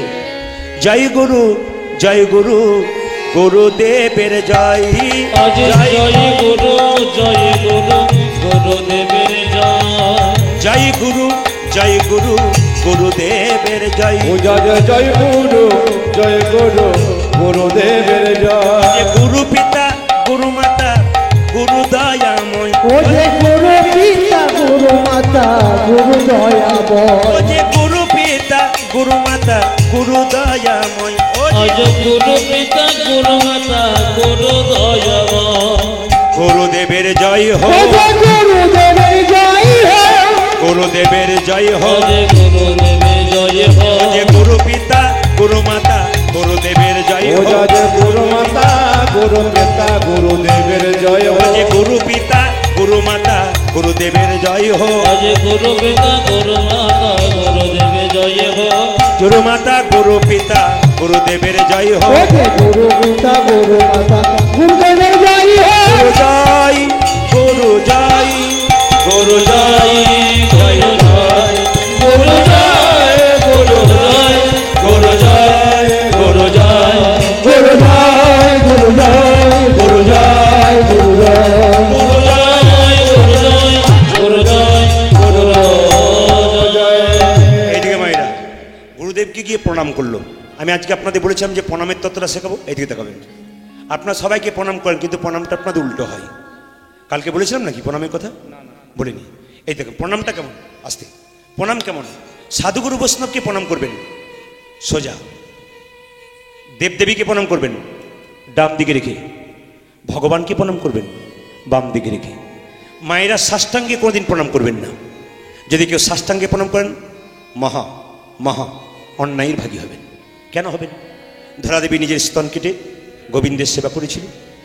ওই জন্য স্তন বক্ষ যেন মায়েদের কোনো মতেই মাটিতে না ঠেকে যায়। এই জন্য আপনাদের নিবেদন হচ্ছে আপনারা প্রণাম করবেন পঞ্চাঙ্গে, আমরা ষষ্ঠাঙ্গে করব। আমরা উপর হয়ে করতে পারি, আপনারা করতে পারবেন না। তবে বলে রাখি, প্রণাম আপনারা শেখাবেন। এই জগতে কারো যদি অহংকার হয়, বারবার প্রণাম করুন। কেন? যত প্রণাম করবেন অহংকার দুর্বল হবে। ছেলেকে প্রণাম করতে শেখান মায়েরা। মা যদি মায়ের মতো হয় সেই মাকে মা বলা যায়, নইলে রাক্ষসী বলা যেতে পারে। মা যদি মায়ের মতো হয় সেই মাকে মা বলা যায়, নইলে রাক্ষসী বলা যায়। কে বলেছিল? তেতা যুগে ভরত কৈকেয়ীকে 14 বছর মা বলে নাই, রামকে বনবাসে পাঠিয়েছিল বলে রাক্ষসী বলেছিল। বাবা যদি বাবার মতো না হয় সেই বাবাকে ত্যাগ করা যায়। ত্যাগ করেছিল সত্যযুগে হিরণ্যকশিপু। ভক্ত প্রহ্লাদ ত্যাগ করেছিল বাবা হিরণ্যকশিপুকে, ত্যাগ করে নেই। গুরু যদি গুরুর মতো না হয় সেই গুরুকে ত্যাগ করা যায়। কে করেছিল? বলি রাজা। বলি রাজাকে ত্যাগ করেছিল। বলি রাজা কাকে ত্যাগ করেছিল? গুরুদেব শঙ্করাচার্যকে। গুরু যদি গুরুর মতো না হয়। মায়েরা, ধ্রুবের মায়ের নাম ছিল সুনীতি, নাকি? ধ্রুবের মায়ের নাম কি ছিল? কি ছিল? সুনীতি, তাই তো? যার নীতি ভালো তিনি হচ্ছেন সুনীতি। এই জন্য মায়েরা, নীতি যদি আপনাদের ভালো হয়, সন্তানের নীতি ভালো হবে। একটু বুঝিয়ে দিই সন্তানের নীতি কেমন ভালো হবে। একটু বুঝবেন, গানের মজা আছে, কথার তত্ত্ব আছে, কথার মধ্যে জাদু আছে। আপনারা মাথায় কাপড়টা নেবেন, আপনার নীতি ভালো হবে। না না, এখানে নীতি বলছি না। অনেকে বলছেন ঠান্ডা পড়েছে বলে নেয়, নইলে দেখবেন কোথাও নাই, নাকি? এই দেখুন, যে মায়ের, আচ্ছা আমি আপনাদেরকে বলি, মায়েরা আপনার সোনার মালা থেকে আপনি পরবেন, কিন্তু তুলসীর মালাটা ফাঁকে পরবেন। স্মৃতির সিঁদুরটা সুন্দর করে নেবেন, মাথার কাপড়টা নেবেন, রাস্তা দিয়ে পেরিয়ে যাবেন। কোনো পুরুষ আপনার মুখের দিকে চাইলে আর মুখের দিকে চাইবে না, আপনার চরণ পানে চাইবে। আর যদি আপনার স্মৃতির সিঁদুর না থাকে, কাপড় না থাকে, গলায় সোনার মালা রয়েছে কিন্তু তুলসীর মালা নাই, পুরুষ আপনার মুখের দিকে চাইবে, আপনার পায়ের দিকে চাইবে না। বাচ্চা ছেলে মেয়েগুলোকে এমন পোশাক দেবেন না যে পোশাকটা দিলে বাচ্চা বিশৃঙ্খল হয়ে যায়। এটা শিখতে হবে আগে। এই জায়গাগুলো ঠিক করুন, কীর্তন শুনে কোনো লাভ নেই। আপনার কীর্তন শোনা বেকার যদি আসল জায়গাগুলো ঠিক না করেন। জ্ঞানী পণ্ডিত মহাজনরা যে কথাগুলো বলে সেগুলো শুনতে হয় কীর্তনের আসরে। যারা বলছে তাদের কথা শুনে আমি বলছি। এদিকে তাকাবেন, বাচ্চা মেয়েকে ছোট থেকে এমন পোশাক দেবেন যে পোশাকটা পরে বাচ্চার শৃঙ্খলাতে থাকে। মেয়ে 16 বছর বয়স হয়েছে, বাবার সঙ্গে গেল দোকানে, মেয়েকে কি করলো? এমন একটা পোশাক পরিয়ে দিল, ছোট পোশাক। ওই মেয়েটা যত বয়স বাড়ে তত খারাপ খারাপ পোশাক পরতে থাকে। বাবার সামনে মেয়ে দাঁড়ালে মেয়ের মুখের দিকে বাবা তাকাতে পারে না। এমন পোশাক দেবেন কেন? যেদিন বাবা তার মেয়ের সামনে দাঁড়াতে পারবে না, মেয়ে আপনার সামনে সোজা হয়ে দাঁড়াবে, বাবা তার সঙ্গে আনন্দ করে কথা বলবে, মেয়ের পোশাকটা যেন ভালো হয়। ছেলেকে এমন পোশাক দেবেন না যে পোশাকটা পরলে ছেলে বিশৃঙ্খল হয়ে যায়। রাত্রি 8টার সময় মেয়েটা বাড়ি ফিরল, আপনি চিৎকার করে বললেন, রাত্রি 8টার সময় বাড়ি ফিরলি, কোথায় ছিলি তুই? তাকে বকাবকি করলেন, ঠিক আছে, কিন্তু রাত 12টার সময় ছেলে যখন ফিরে এলো তাকে আপনারা কিছু বললেন না। ওই ছেলেটা যে রাত্রিবেলায় খারাপ কাজ করে বাড়ি ঢুকলো না, আপনি জানলেন কি করে? জায়গাগুলো ঠিক করবেন, তবে কীর্তন শোনা সার্থক হবে। আপনার এই জায়গাগুলো ঠিক না করলে কীর্তন শুনে কী লাভ আছে? এগুলোকে মাথায় ধরে নিয়ে যান, জীবনে প্রয়োগ করুন, আপনার জীবন সুন্দর হয়ে যাবে।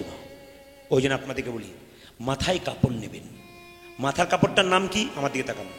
এই কাপড়টার নাম কি? লজ্জা। এটার নাম কি? লজ্জা। যে মেয়ের এই লজ্জাটা আছে তার ছেলে রাস্তায় খেলা করলে তার ভাষা ভালো হয়। আর যে মায়ের লজ্জাটা নাই তার ছেলে লোককে গালাগাল দেয়, যখন রাস্তায় লোকে বলে তোর মায়েরই লজ্জা নেই তো তোর লজ্জা থাকবে কি করে?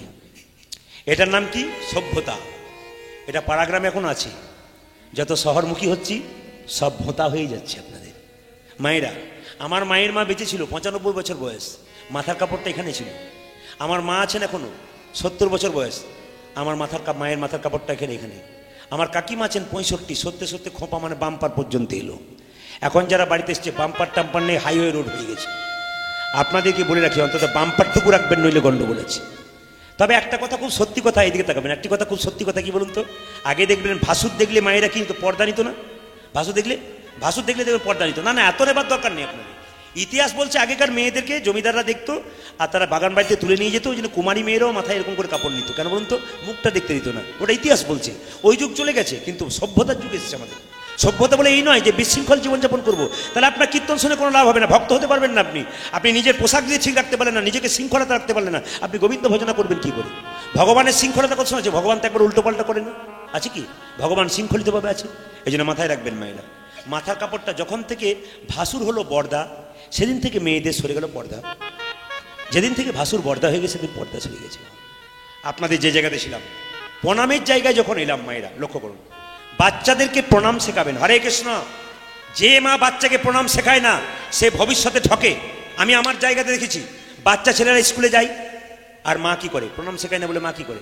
ছেলে যখন 1 কেজি 2 কেজিতে পড়তে যায়, 1 কেজি 2 কেজি মানে জানা আছে? আমি ওই 2 কেজি 1 কেজি মানে ওই কেজি 1 কেজি 2 1 কেজি 2 কেজি বলি, একই জিনিস। তো দেখো লক্ষ্য করুন, 1 কেজি 2 কেজি পড়তে যায় ছেলে যখন গাড়িতে যাবে, লক্ষ্য করবেন মাগুলোকে যারা প্রণাম শেখায় দেয়, খোকা মানে কি বলুন তো? 2-1 জন আমার সঙ্গে ওখান থেকে প্র্যাকটিসও করে নিচ্ছে এমনি করে। কি বলছে বলুন তো? টাটা নয়, কি বলছে? ব্যথা। খোকা, আমি যখন বুড়ো হব, তুই যখন বড় হবি, কষ্ট করে মানুষ করছি, তুই যেন ভুলে যাস না খোকা, ভুলে যাস না। বাচ্চা তখন গাড়িতে যেয়ে বলে মা। দেখবেন বা এগুলো আমাদের দেখতে হয়, কেন বলুন তো? এগুলো আসলে বলতে হয় তো। বাচ্চাগুলো দেখবে গাড়ি চেপে লাফিয়ে বলে মা। তার মানে কি বলুন তো? খেয়ে পড়ে মানুষ চাকরিটা পায়, তোমার মুখ আর আমি দেখবো না, এইটার মানে এইটা। আবার দেখবেন আমাদের পাশের বাড়ি দেখেছি একটা মেয়ে তার বাচ্চাকে বলছে, টিফিন বাক্সে খাবার দিচ্ছি আর লোকের ছেলেরা খবর দিচ্ছে তুই তাদেরকে খাইয়ে দিচ্ছিস, নিজে খাবি কাউকে দিবি না, খেলে তোর একদিন কান ধরে বল কার দিবি না। ছেলে বলছে মা কথা দিলাম নিজে খাবো কাউকে দেবো না, নিজে খাবো কাউকে দেবো না। ছেলে বড় হলো, চাকরি পেলো, বিয়ে করলো, নিজে খেলো, মা বাবাকেই দিল না। দেখ, এই জন্য বলে রাখি মায়েরা, প্রণামটার দিকে তাকান। প্রণাম করবেন কোন দিকে? দেবদেবীকে প্রণাম করবেন কোন দিকে? ডান দিকে না বাঁ দিকে? জোরে বলুন। আজকে মুখস্থ হয়ে যাক, কোন দিকে? ডান দিকে না বাঁ দিকে? ডান দিকে। আর ভগবানকে প্রণাম করবেন কোন দিকে? বাঁ দিকে। আর সাধুগুরু বৈষ্ণবকে প্রণাম করবেন কোন দিকে? সম্মুখে। এইবার বলি, শাস্ত্র একটা কথা বলেছে, কথা অনুযায়ী বলবো, আমাদের শরীরে 4টে জাতি আছে। কি কি?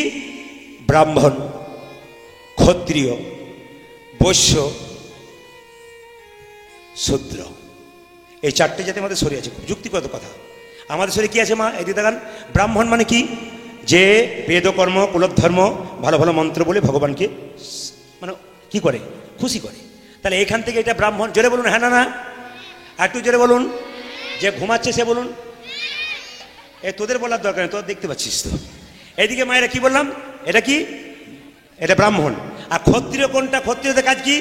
যুদ্ধ বিগ্রহ করা। হাতের সামনে কিছু না থাকলে দেখে নেব, যুদ্ধ বিগ্রহ। আর বৈশ্যের কাজ কি মা? এইদিকে দেখান। বৈশ্যের কাজ হলে চাষবাস করা, লোড আর আনলোড করা, নাকি? সকাল দুপুর বেলায় মাল তুললাম, সকালবেলায় মাল তুললাম, বিকালবেলায় খালি। আর বিকালবেলায়, বুঝতে পেরেছেন নাকি? বিকালবেলায় মাল তুললাম, সকালবেলায় খালি। এর কাজ কি? বৈশ্য। আর শূদ্রের কাজ কি? এই দেখেন, ওঠু, ওঠ, ওঠে, বস, বসে, চল, চলে, এটা নাম শূদ্র। আমার প্রশ্ন আপনাদের কাছে, আপনারা মাথায় রাখবেন কথাগুলো। শাস্ত্র বলছে এখান থেকে, শাস্ত্র বলছে এখান থেকে এই পর্যন্ত ব্রাহ্মণ, আর এখান থেকে এই পর্যন্ত শূদ্র। তাহলে আপনারা যদি এটা ব্রাহ্মণ হয়, পাটা শূদ্র হয়, তাহলে মাথায় প্রণাম না করে পায়ে প্রণাম করবেন কেন? কাল থেকে সব মাথায় প্রণাম করবেন, দেখেন একবার প্রণাম করে কি হয়। কাল থেকে কিসে প্রণাম করবেন মায়েরা? পায়ে করবেন। কিন্তু তত্ত্ব হচ্ছে পায়ে কেন প্রণাম করব? পায়ে প্রণামটা আপনাদের ঠিক হয় না। আমি বুঝিয়ে দিই কেন ঠিক হয় না। এদিকে তাকাবেন। আপনার বাড়িতে গুরুদেব আসে, গুরুদেবকে প্রণাম করলে আমাদের মুক্তি হয়। একজন বলুন তো কার মুক্তি হয়েছে? যদি কেউ হাত তুলে বলেন তবে মিথ্যে কথা বলা হবে, আপনার মুক্তি হয়নি। কেন? প্রণামটা ঠিক হয়নি। আগে দেখবেন ইলেকট্রিক কানেকশন ছিল, আগে টিভি চলতো কিসে? জোরে বলুন। ব্যাটারিতে চলতো, চলতো না দাদা ভাইরা? ব্যাটারিতে কি থাকতো? দুটো কামড়ি, একটা ডান দিকে একটা বাম দিকে, একটা প্লাস একটা মাইনাস। কালোটা কালো মাইনাস, লালটা দেখবেন প্লাস। আমরা দেখেছি তো, প্লাসে প্লাস দেবেন, মাইনাসে মাইনাস দেবেন। উল্টো দিলে কি হয়? পিকচার টিউব নষ্ট হয়ে যাবে, পিকচার টিউব। তাহলে আপনাদের কাছে আমার প্রশ্ন, আপনি যাকে প্রণাম করবেন, আপনার ডান হাতটা ওনার ডান পায়ে পড়বে, আপনার বাঁ হাতটা ওনার বাঁ পায়ে পড়বে। এবার বিচার করে বলুন, আপনি যখন কাউকে প্রণাম করেন তখন আপনার ডান হাতটা ওনার কোন পায়ে পড়ে, আর আপনার বাঁ হাতটা ওনার কোন পায়ে পড়ে? জোরে বলবেন। উল্টো পড়ে না সোজা পড়ে?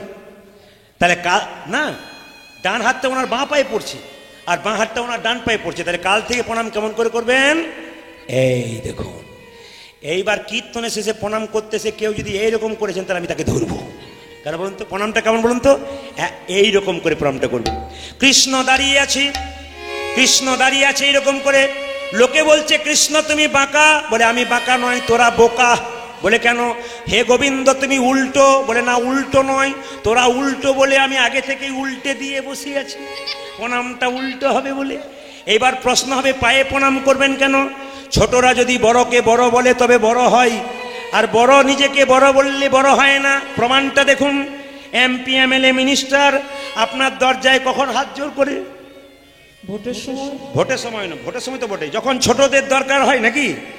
ছোটরা যদি বড়কে বড় করে তবে বড় হওয়া যায়। লক্ষ্য করুন, ইনি হলেন শূদ্র ছোট, পায়ে প্রণাম করব কেন? পায়েই তো সব।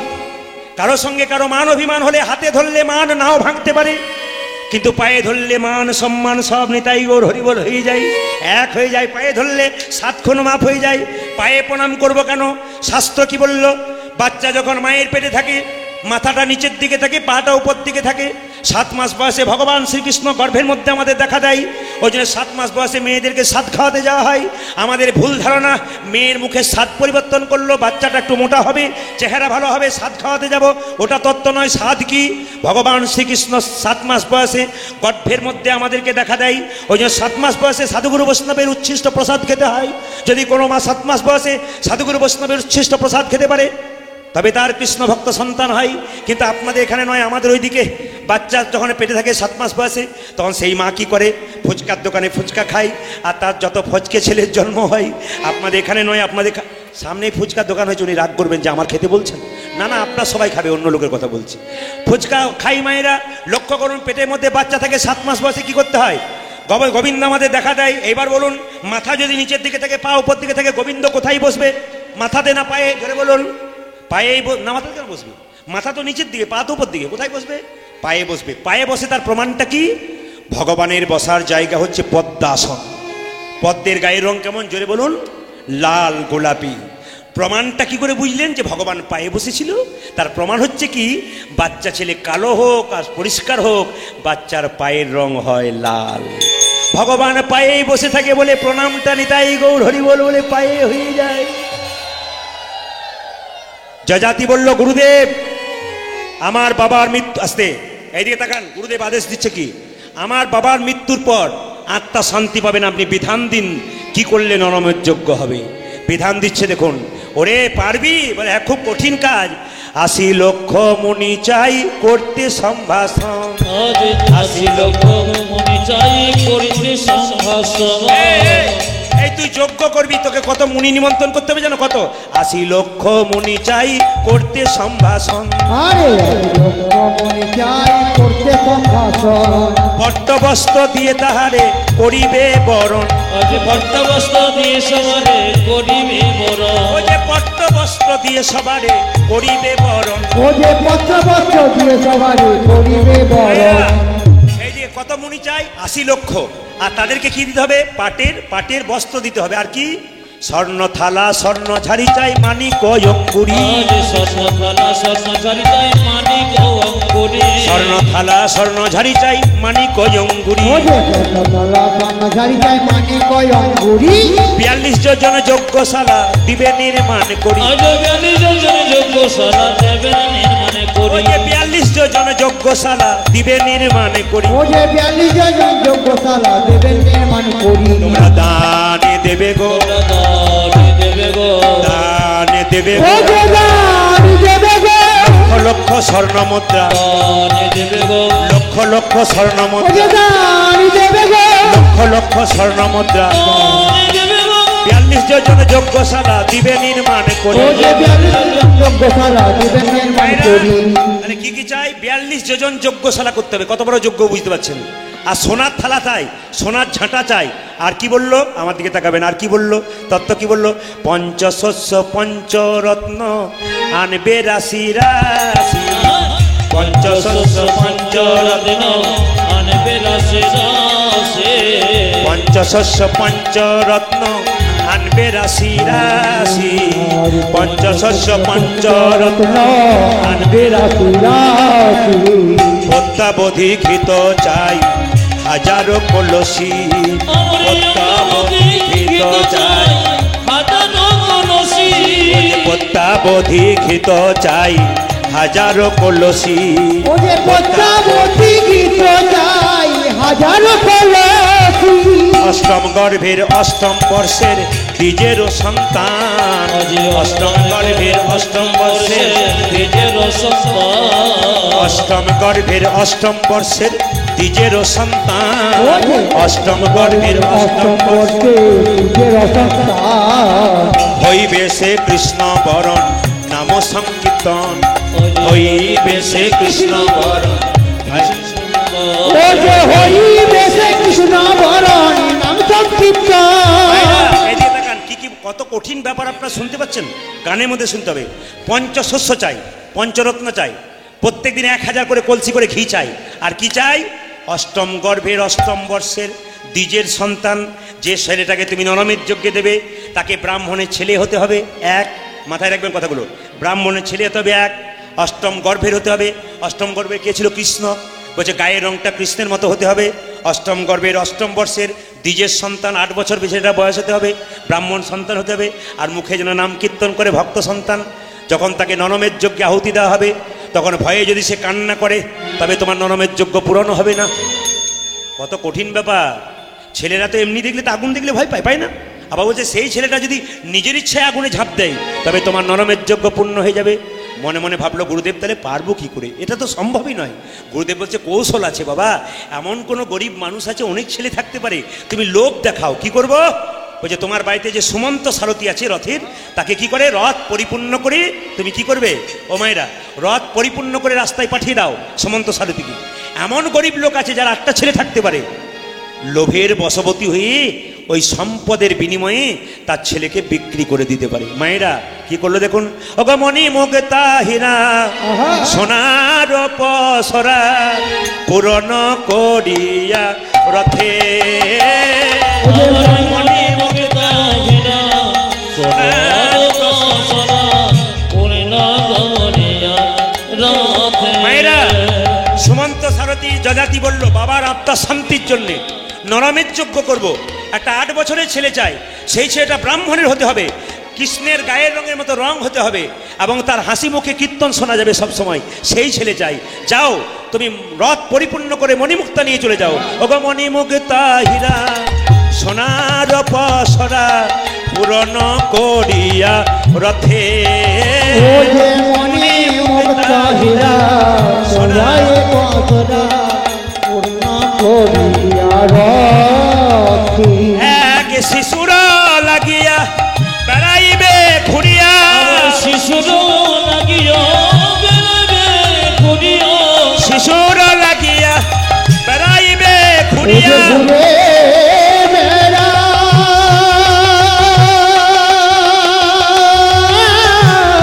উলধ্বনি উলধ্বনি উলধ্বনি উলধ্বনি।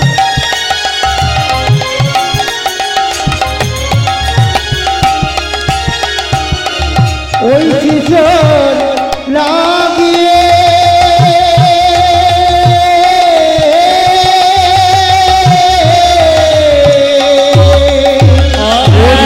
শিশুর লাগিয়া বেড়াইবে ঘুরিয়া, ভারতের পথে পথে, ভারতের পথে পথে, শিশুর লাগিয়া বেড়াইবে ঘুরিয়া, ভারতের পথে পথে, ভারতের পথে পথে। তুমি পথে পথে রথ ঘুরাইবে, পথে পথে রথ ঘোরাইবে, তুমি পথে পথে রথ ঘুরাইবে, পথে পথে রথ ঘোরাইবে। এক যজ্ঞাহুতি শিশুর লাগি পথে পথে রথ ঘুরাইবে, যজ্ঞাহুতি শিশুর লাগে পথে পথে রথ ঘুরাইবে, যজ্ঞাহুতি শিশুর লাগে পথে পথে রথ ঘোরাইবে, পথে পথে রথ ঘোরাইবে, পথে পথে রথ ঘুরাইবে। মায়েরা উলুধ্বনি দেবেন, আজকে সুমন্ত সারথী বেরোচ্ছে রথ নিয়ে, মণিমুক্তা পরিপূর্ণ করা রথ। উলুধ্বনি দেবেন, শ্রীহরি শ্রীহরি বলি শুভযাত্রা কইল, শ্রীহরি শ্রীহরি বলে শোভাযাত্রা কইল, শ্রীহরি শ্রীহরি বলি শুভযাত্রা কইল, শ্রীহরি শ্রীহরি বলি শুভযাত্রা কইল। শ্রীহরি শ্রীহরি বলে শোভাযাত্রা কইল। সুমন্ত সারথি চলে মণিমুক্তা লইয়া, সুমন্ত সারথি বলে মণিমুক্তা লইল, ও যে সুমন্ত সারথি চলে মণিমুক্তা লইয়া, সুমন্ত সারথি চলে মণিমুক্তা লইল, কেমন নেচে নেচে চলেছে এক শিশুর লাগিয়া, ও যে নেচে নেচে চলেছে শিশুর লাগিয়া, কেমন নেচে নেচে চলেছে এক শিশুর লাগিয়া, নেচে নেচে চলেছে শিশুর লাগিয়া, ও যে আনন্দ আর ধরে না, ও যে আনন্দ আর ধরে না, আনন্দ আর ধরে না, আনন্দ আর হরি না, সুমন্ত সারথির মনে আনন্দ আর ধরে না, ও যে সুমন্ত সারথির মনে আনন্দ আর ধরে না, সুমন্ত সারথির মনে হরি হরি হরি বলে, সুমন্ত সারথি বলে, হরি হরি হরি বলে, সুমন্ত সারথি ও বলে, যে হরি হরি হরি বলে, সুমন্ত সারথি বলে, হরি হরি হরি বলে, সুমন্ত সারথি ও যে বলে, হরি হরি হরি বলে, সুমন্ত সারথি বলে, ও যে আনন্দ ধরে না। মায়েরা, আপনাদের সংসারে আনন্দ রাখতে হবে, তবে পরমানন্দ ভগবানকে পাবেন। এই জন্য কালকে কীর্তন করার শেষে আসতে কিছু মনে করবেন না, প্রত্যেকটা ভক্ত একটা করে দাবি থাকে আমার কাছে। অনেকে বাসায় গিয়ে করে, অনেকে আমাকে ফোনে করে, এই দাবি করে, বাবু এটা করুন, করলে খুব খুশি হবে, এটা দেবেন মানুষকে খুশি হবে। কালকে একজন আমাকে বললেন, এখানকারই দাদা আমার খুব প্রিয়, খুব ভক্ত, সে বললেন একটু মানে মাদের সম্বন্ধে বললেন, বাবাদের সম্বন্ধে বললেন, আর স্বামী স্ত্রীর সম্পর্কে একটু বলবেন আসতে। এই দিয়ে দেখাবেন, আজকে যখন এই তত্ত্বের মধ্যে এলাম যে সুমন্ত সারথি আনন্দে চললো কোথায়, রথ নিয়ে ছেলে পাবার জন্য, অষ্টম বর্ষের সন্তান। আপনাদের মধ্যে স্বামী স্ত্রীর মধ্যে যে পরিপূর্ণ মিল থাকে, তবে দেখবেন আপনাদের সংসারে সুখ হবে, নইলে হবে না। তবে স্বামী স্ত্রীর মধ্যে কোনোদিন ঝগড়া হবে না। একটি মন্ত্র শিখে দেবো, বলবো না, বাদ দিয়ে দেবো। মায়েরা বলছেন বলুন বলুন, ওইটার জন্যই তো কীর্তন শুনতে আসা। যত গন্ডগোল তো ওইখানটাতেই, খালি বাড়িতে গিয়ে খালি ঝগড়া হয়। আপনাদের বলে দিই আস্তে আস্তে, এ জগতে সবচাইতে সুখী দম্পতি কে বলুন তো? যার স্ত্রী হলো বোবা, যার স্বামী হলো কালা। দেখবেন এই জগতে সবচাইতে সুখী দম্পতি কারা? যার স্ত্রী বোবা আর যার স্বামী, এদিকে যার স্বামী হলো কি, জোরে বলুন, কালা। একটু প্রমাণ দিয়ে দিই, একটু প্রমাণ দিয়ে দিই, মাইনা মন দিয়ে শুনবেন। একজন দেখুন, একটা কথা বলে রাখি, স্বামী স্ত্রী যদি, বাবা, স্বামী স্ত্রী যদি ঝগড়া করে, তবে সেই কথাগুলো বাচ্চাদের মনে, জোরে বলুন হ্যাঁ না না, ইফেক্ট পড়ে। স্বামী স্ত্রী যদি ঝগড়া করে, বাচ্চাদের মনে ইফেক্ট পড়ে। একটা প্রমাণ দিতে আপনাদের, এইখানে যদি আপনি আজে বাজে কথা বলবেন সংসারে, আপনি স্বামী স্ত্রী যদি ঝগড়া করে, তাহলে বাচ্চার মনের মধ্যে কথাগুলো ইফেক্ট পড়ে। এটা নিয়ম, এগুলো শাস্ত্রের কথা। এবং বড় বড় মনোবিদ্যা যারা আছে না, তারা পরিষ্কার করে বলছে, শাস্ত্র তার আগেই বলে দিয়েছে। ওই জন্য বাড়িতে ছেলে মেয়েকে মানুষ করতে গেলে আগে আপনাদের ঠিক থাকতে হবে। ওই জন্য একজন স্বামী সারাদিন ঘর সামলায়, ও চাকরি বাকরি করে না, ও বিয়ে করা বউ করেছে আর কি, মানে চাকরি করা বউ। তো মেয়েটা চাকরি করে, তো যে চাকরি করে সে কিন্তু বিকেল 4টের সময় ঘর আসে। স্বামী কী করে, সারাদিন রান্নাবান্না করে ছেলেদেরকে খাওয়া, স্কুল পাঠায়। এখন কি হয়েছে, যখন স্ত্রী 4টা জায়গায় 5টা হয়ে যায় না, রেগে আগুন হয়ে যায়, সারাদিন বাড়ি সামলাবো আর তুমি 4টা জায়গায় 5টা আসবে, ভেবেছো কি? এবার তুমি সংসারে ঘানি টানো। এবার স্ত্রী তখন মনে মনে ভাবে, আমি এত কষ্ট করে পরিশ্রম করে এলাম, আমাকে আবার মুখ দেখাচ্ছে। ও তখন আরও মাথা গরম হয়ে যায়। পাড়ার একটা মেয়ে বললো, দিদি তোমাদের দুজনে যা ঝগড়া হয় না, ছেলেগুলো তো মানুষ হবে না, আমাদের পাশের বাড়ির ছেলেগুলো নষ্ট হয়ে যাবে, তো তোমাদের কোনোদিন ঝগড়া হবে না, একটা বুদ্ধি দিই। বলে কি? পাশের একটু দূরে দেখো সাধু বাবা বসে আছে, তার কাছে চলে যাও, দেখবে ও ভালো জিনিস দেয়, তোমাদের ঝগড়া হবে না। তো বললো সাধু বাবা দেয়? বলছে হ্যাঁ, দুজনে মিল করে, স্বামী স্ত্রী মিল করেছে। তাহলে চলো গো, আমরা ঝগড়া হয়ে যায় খুব, মানে যা ঝগড়া হয় না, ওই ঝগড়া হয় না, খুব ঝগড়া হয়ে যায়, গন্ডগোল হয়, চলো আমরা যাই। এখন সাধু বাবার কাছে গেছি, সাধু বাবা বলছে কী হলো মা? আর বলবেন না বাবা, দুজনে খুব ঝগড়া। বলে কীরকম ঝগড়া, কার রাগ বেশি? স্বামী বলছে ওর। ও তখন বলছে না ওর, না না ওর, না ওর, খুব ঝগড়া হচ্ছে। শেষে বলছে ভালো করে বল কার বেশি রাগ? মেয়েটা বলছে ও যদি 4টা বলে না, আমি 8টা বলে ফেলি। আর কখন বলো? বলছে কখন বলিস তুই? বলছে যখনই কাজ থেকে ফিরে আসি, ও 2টো বললে না, আমার তখন মাথা গরম হয়ে যায়। বলছে শোন, তোদের আর ঝগড়াই হবে না, আমি বুদ্ধি দিয়ে দিই। সাধু বাবা কী বুদ্ধি দিচ্ছে, আপনার বুদ্ধিটা ধরবেন। কী বুদ্ধি দিচ্ছে? বলছে 1 গ্লাস জল, এক বোতল জল দিলাম, এই বোতলের জলটাতে মন্ত্রপুত জল দিচ্ছি। ফুসফুস করে কি মন্ত্র বলে দিল। এবার শোন খুকি, তুই যখন চাকরি থেকে ফিরে আসবি না, যখন বেলা 5টা 6টা হয়ে যাবে, তোর স্বামী রেগে যাবে, তখন তুই এসেই কি করবি, প্রত্যেক দিন ওই বোতলের জলটা, মন্ত্রপুত জলটা মুখে নিয়ে মুখের ভেতরে ঢুকিয়ে রাখবি, গিলবিও না ফেলবিও না। কিছু বুঝলেন? কিছু বুঝলেন আপনারা? এই কীর্তনে যে কি মজা আছে, একমাত্র কীর্তন যে করে সে জানে। গিলবি না ফেল, এদিকে এদিকে গিলবি না ফেলে মানে কি? এদিকে আমাদের তাকান, গিলবি না হপ হপ, মানে বুঝতে পেরেছেন? ঝগড়া হবে, আর ঝগড়া হবে, হ্যাঁ বলছে বারবার নয়, গিলবিও না ফেলবে না। ও মায়েরা, যদি কারো জলের দরকার হয়, এনার কাছে আছে 1 বোতল, নিয়ে নেবেন। হ্যাঁ দেখুন, এনার কাছে খুব ঝগড়া হয়, দিয়া করেছে। এই দিয়ে তাকান মায়েরা, তাহলে গিলবিও না ফেলবে না। এই দেখুন, স্বামী যখন চিৎকার করে, স্ত্রী যখন কাজ থেকে ফেরে, তখন বলে, স্বামী বলে কি ভেবেছো তুমি? দাঁড়াও, বাবার মন্ত্রপুত জলটা একটু নিয়ে নি। তুমি যা তুমি যা বলবে বলো। আপনাদের স্বামী স্ত্রীতে কোনোদিন কোনো ঝগড়া হবে না, দুটো কাজ একসঙ্গে করবেন। কি কি? শাস্ত্রের কথা। একটা হচ্ছে ভজন, একটা ভজন। কি ভজন? ও মায়েরা, কি ভজন? আগে নিজে খাবেন না, আগে স্বামীকে দেবেন, তিনটে হলো তাকে দেবেন, তারপর খাবেন। ভজন। আর সন্ধ্যাবেলায় গোবিন্দের ভজন করবেন বসে বসে। ভজন আর ভজন যদি একসঙ্গে হয় তবে আপনাদের ঝগড়া কোনোদিন নিতাই গৌর হরি বল হবে। তাই সবাই মিলে একবার ভজন করে নিন, একসঙ্গে সবাই মিলে ভজন করে নিন, হাততালি দিয়ে ভজলে হরিকা নাম একসঙ্গে, সবাই মিলে একসঙ্গে হাততালি দিয়ে ভজন করে নিন সবাই, আর ঝগড়া হবে না। সবাই মিলে প্রেম সে, বাহ, উলধ্বনি দিয়ে তালি দিয়ে।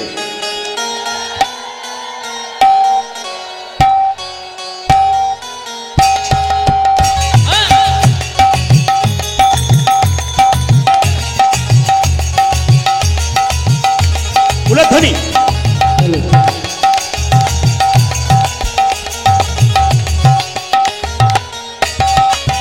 উলধ্বনি।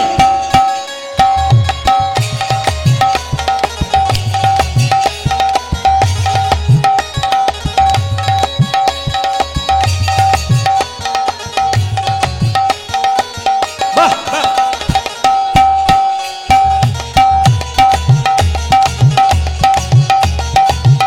জোরে উলধ্বনি জানুন।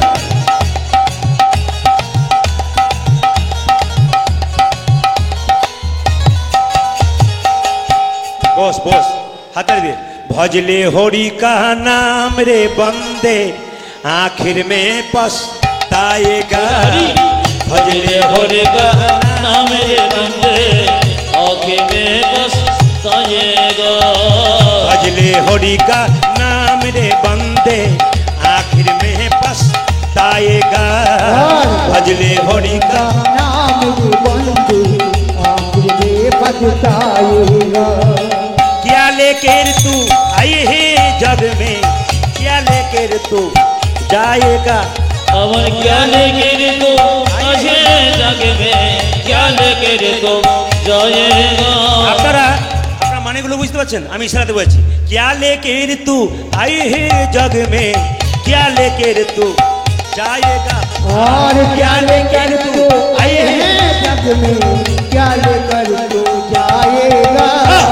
भजले हरि का नाम रे बंदे आखिर में पछताएगा। भजले हरि का नाम रे बंदे आखिर में पछताएगा। मुट्ठी करके आई है जग में, मुट्ठी खोलकर जाएगा। मुट्ठी करके आई है जग में, मुट्ठी खुल कर जाएगा। मुट्ठी करके आई है जग में, मुट्ठी खोलकर जाएगा। आज मुट्ठी करके आए जग में, मुट्ठी खोल कर जाएगा।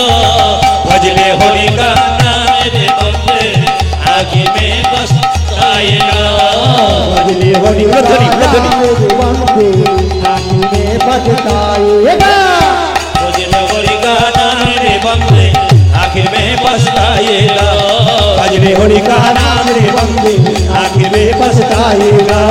भजले हरि का नाम रे बंदे आखिर में पछताएगा। राधा रानी की अरे जोरे, श्याम सुंदर की, मदन मोहन की, हरिबासर की, हरिबासर की, गुरुदेव की, যাদের ঘুম আসছে তাদের কি পরীক্ষা হয়ে গেল, কত আপনার ডুবে গেছেন। যেরকম রাধা রানী কি, যখন ঘুম আসছে কি বুঝতে হচ্ছে জয়, তখনও বুঝতে পারলাম যে কত ডুবে গেছেন। আমি কি বলছি এদিকে নজর নিয়ে আপনার জয় দিয়ে যাচ্ছেন। যেমন রাধা রানী, কালকে একটু টাচ দিয়েছিলাম, আজকে বলে যাই। সংসারে থেকে ভগবানকে পাওয়া যায় না, সংসারে বাইরে পাওয়া যায়। আপনার কালকে একটা উদাহরণ দিয়েছিলাম, আজ একটা দেখুন। বলছে ঘর বাড়ি ত্যাগ করে বলে কৃষ্ণ হরে হরে তুং দিয়ে যাই বৃন্দাবন, বাড়ি ছেড়ে তো চলে গেছে ঘর যে তার মনে আছে, এই ত্যাগে পাওয়া যায় না শ্রীনন্দের নন্দন। আপনি তত্ত্বগুলো শুনবেন, যুক্তি শুনবেন, ছন্দ শুনবেন। কি বলছে? ঘর বাড়ি ত্যাগ করে বলে কৃষ্ণ হরে হরে তুং দিয়ে যায় বৃন্দাবন, বাড়ি ছেড়ে তো চলে গেছে মন যে তার ঘরে আছে, এই ত্যাগে পাওয়া যায় না শ্রীনন্দের নন্দন। ঘর সংসার ত্যাগ করে বহরমপুর রেল স্টেশন চলে গেলেন, বৃন্দাবন যাব। মাঝ রাস্তায় মনে পড়ে গেল মেয়েটার বিয়ে হয় নাই, ছেলেটার চাকরি হয় নাই। এরকম পিছু চিন্তা থাকলে ভগবানকে পাবেন না। এইদিকে পাবেন কি করে? এক এক করে দেখুন।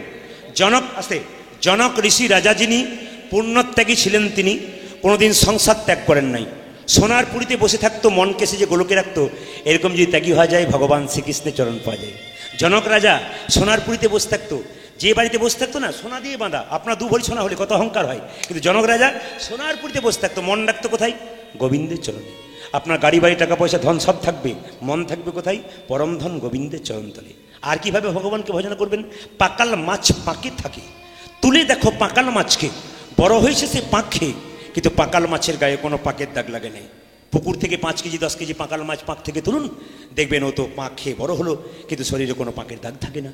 ঠিক সেরকম ভক্ত পাকাল মাছ সংসার দুঃখ পাকের মধ্যে শুধু হাবুডুবু খাচ্ছে, কিন্তু যে ভক্ত পাকাল মাছ কৃষ্ণ কথা হরি কথা বলে, তার শরীরে কোনোদিন দুঃখের ছাপ থাকে না। আর তত্ত্ব কি বললো? পদ্ম পাতা জলেই ভাসে, যখনই বর্ষা আসে বর্ষার জল লাগে পদ্ম পাতার গায়ে, তুলে দেখো পাতাখানা, পদ্মের গায়ে দাগ লাগে না। এরকম যদি ত্যাগী হওয়া যায় ভগবান শ্রীকৃষ্ণের চরণ। পদ্ম পাতা জলে ভাসছে বাবা, বর্ষার জল ফটফট করে পদ্ম পাতার পরে পড়ছে, কিন্তু পদ্ম পাতার গায়ে দাগ লাগে না। ভগবানকে সংসারে পাওয়া যায়, তার প্রমাণটা কি? একদিন নারদমুনি ভগবানকে প্রশ্ন করলো, প্রভু তোমার সবচাইতে বড় ভক্তকে? ভগবান বলল, নারদ আমাকে 10 দিন সময় দাও, বলবো। বলে আজকে বলবে না কেন? বলে আমাকে ভেবে দেখতে হবে, এত এত ভক্ত কে বড়, আমাকে বুঝবো তবে তো বলবো। ভগবানকে নারদ মনে মনে ভাবছে, আরে বাবা তুমি তো বুঝেছি, আমি তো নারায়ণ নারায়ণ করি, তুমি তো আমাকেই বলবে। ভগবান অন্তর্যামী বুঝতে পারলো নারদ তোমার ভেতরে অহংকার হয়েছে। মনে মনে বললো, না নারদ এইদিকে, ও নারদ সবচাইতে বড় ভক্ত কারা জানো? এই সংসারে থেকে যারা আমায় ডাকে একমাত্র তারাই হয়ে যায়। বলছে সংসার, এইদিকে তাকাবেন। নারদমুনি মনে মনে বলছে, সংসারে যে ডাকে দিন নাই রাত নাই, আমি ডেকে ডেকে মরলাম, আর সংসারের লোক 2 বার হরিবল বললো, তোমার ভক্ত হয়ে গেল? প্রমাণ দাও, প্রমাণ দাও। ভগবান বলছে প্রমাণ দেবো। বলে কিরকম প্রমাণ? বাচ্চাটাকে একটু বসান। কিরকম প্রমাণ? বলছে 1 বাটি সর্ষের তেল তোমাকে দিলাম নারদ, তুমি 50 হাত যাবে, 50 হাত আসবে, মাথায় রাখবে 1 ফোঁটা তেল যেন না পড়ে। নারদ বলছে এটা কোনো ব্যাপার হলো? এই 50 হাত যাবো, এই 50 হাত চলে আসবো, 1 ফোঁটা তেল পড়বে না। মায়েরা তাকান আমার দিকে। 50 হাত কাঁপতে কাঁপতে গেল, 50 হাত কাঁপতে কাঁপতে এলো। প্রভু বলে কি 50 হাত গেলাম, 50 হাত এলাম, 1 ফোঁটা তেল পড়েনি। ভগবান বলছে, নারদ তুমি যে 50 হাত এলে, 50 হাত গেলে আমার কথা কবার বলেছিলে? বলছে 1 বাটি তেলের কথা ভাবতে ভাবতে তোমার কথা ভুলে গিয়েছিলাম। তুমি তো 1 বাটি তেলের কথা ভাবতে ভাবতে আমার কথা ভুলে গিয়েছিলি। একজন সংসারী ভক্ত তেলের কথা ভাবে, ডালের কথা ভাবে, চালের কথা ভাবে, তারপর আমার কথা ভাবে, এরাই সবচাইতে বড় ভক্ত। রামকৃষ্ণ দেব বলেছেন, একটু হাতে তালি দিয়ে করবেন, হাতে করো কাম আর মুখে বলো হরি, মানব জনম তোমার যাইবে কতরি। তুমি হাতে করো কাম আর মুখে বলো হরি, মানব জনম তোমার যাইবে কতরি। ওই যে হাতে করো কাম আর মুখে বলো হরি, মানব জনম তোমার যাইবে কতরি। ওই যে হাতে করো কাম আর মুখে বলো হরি, মানব জনম তোমার যাইবে কতদিন। বিদ্যাসাগর মহাশয় ঘরে লাইট ছিল না, কোথায় পড়েছিল? রাস্তার ধারে পড়ে নাই। যে ছেলের বুদ্ধি থাকবে, পড়ার ইচ্ছা থাকবে, তাকে আবার এত সুন্দর করে জিনিসপত্র দিচ্ছেন, ছেলেদিকে তবু পড়ছে না, মতি নাই। আর বিদ্যাসাগর কি করেছিল? ভগবানকে অনেকে বলে, দাদা কীর্তন শুনতে যাবে না? এই হতভাগাকে কি ভগবান ডাকে, খুব দুঃখ করে বলে। আমি বলি কীর্তন শুনতে যাবেন না? এই হতভাগাকে কি ভগবান ডাকে। ওকে বলা হয় যখন বাজারে থলেটা নিয়ে যায়, তখন তো বলে না হতভাগাকে কি বাজারে থলেটা ডাকে, তখন তো বলে না দিব্যি বলে। সংসারে হরিনামে আবার কিছু মনে করবেন না, অনেকে বলে দাদা হরিনাম শুনতে যাবেন না, আর বলবেন না 525 সুগার।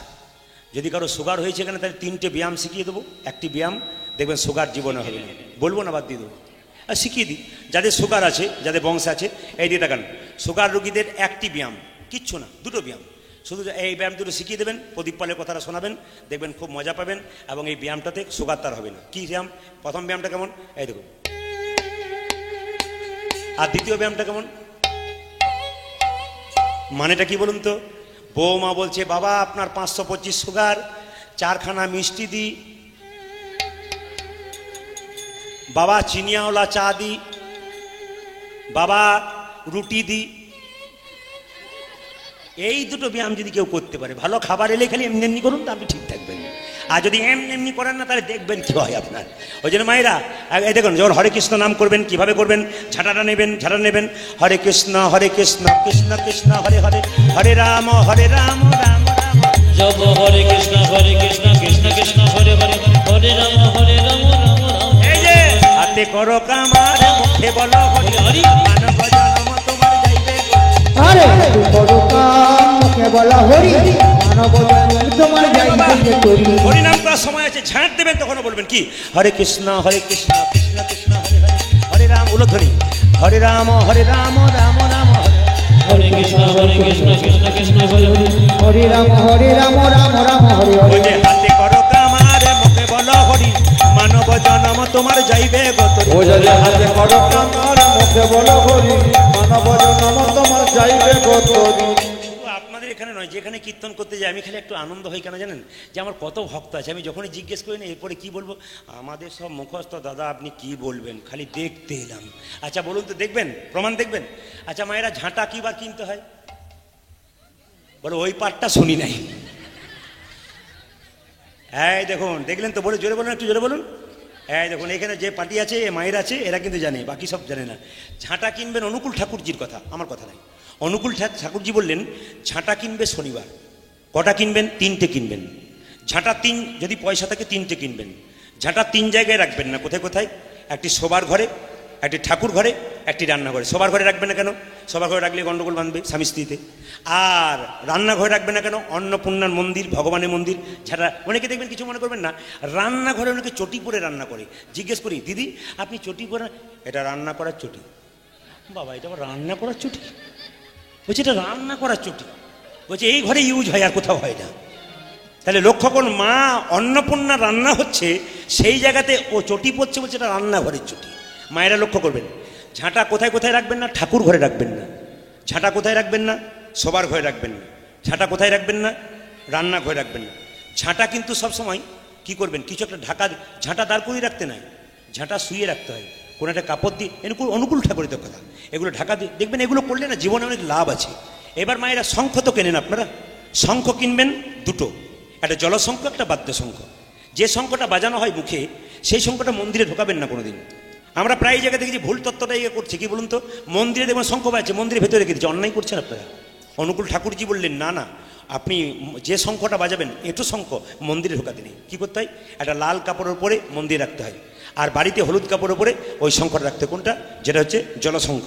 যে শঙ্খটা বাজাবেন না ওটা মন্দিরে রাখবেন, আর যেটা বাজাবেন সেটা বাড়ির ভেতরে হলুদ কাপড় রাখবেন, আর যেটা বাজাবেন না মন্দিরে রাখবেন, মন্দিরের দিকে মুখ করে রাখবেন। হরে কৃষ্ণ, মন্দিরের দিকে আপনারা মুখ করে রাখবেন। তাই মায়েদেরকে বলে রাখি একবার, তাহলে তাহলে হাতে করো কামার মুখে বলো মানব জনম তোমার যাইবে গতরি। তবে হাতে করো কামার মুখে বলো হরি মানব জনম তোমার যাইবে গতরি। ওই যে হাতে করো কামার মুখে বলো হরি মানব জনম তোমার যাইবে গতরি। ও যে হাতে করো কামার মুখে বলো হরি মানব জনম তোমার যাইবে গতরি। মায়েদের ভগবান ভজনা কেমন? আমার দিকে দেখান। মায়েদের শব্দ নয় বাবা, মায়েদের ভগবান ভজনা কেমন? চিড়ে আউলি চিড়ে ভানার মতো। রামকৃষ্ণ ঠাকুরের বাণী। আগে বাচ্চা ছেলেরা কি করতো? এদিকে দেখা, শব্দ নয় বাবা, তিলক দেবেন একবার, ধীরে ধীরে, কথা নয়। আগেকার বাচ্চারা কি করতো? মা কি করতো? বাচ্চাকে কোলে নিয়ে থাকতো, তাই তো? আর দেখবেন ঢেঁকি দেখেছেন? ঢেঁকি যে বলুন, দেখেছেন? আচ্ছা বলুন তো, ঢেঁকি দিয়ে যে পা দেয় তার টেনশন বেশি না যে গর্ত দিয়ে হাত দেয় তার টেনশন বেশি? জোরে বলুন। 5 রকম উত্তর পাচ্ছি আমি। যে হাত দেয় আর যে পা দেয় তার সঙ্গে যে ঝগড়া থাকে, সে মনে মনে কি বলে, তোজ্জা হবে। ও দেখবেন আর জোরে তোজ্জা হবে, ও দেখবেন জোরে জোরে দেয়। মায়েরা মায়েদের ভগবান ভজনা কেমন? চিড়ে আউলি চিড়ে ভানার মতো। বাচ্চাগুলো সামনে পেয়েছি ভালো, এরা ভাবছে কি কীর্তন শুনতে এলাম রে বাবা, এ তো অন্যদিন মজা পাই নাই। মায়েরা বাচ্চাকে করে করে স্তনপান করায়, একদিকে হাতটা তালে তালে রাখে, আর খরিদ্দার এসে বলে, দিদি 5 টাকা চিড়ে দাও, বলে কালকের 5 আজকের 5 হলো তোমার 10।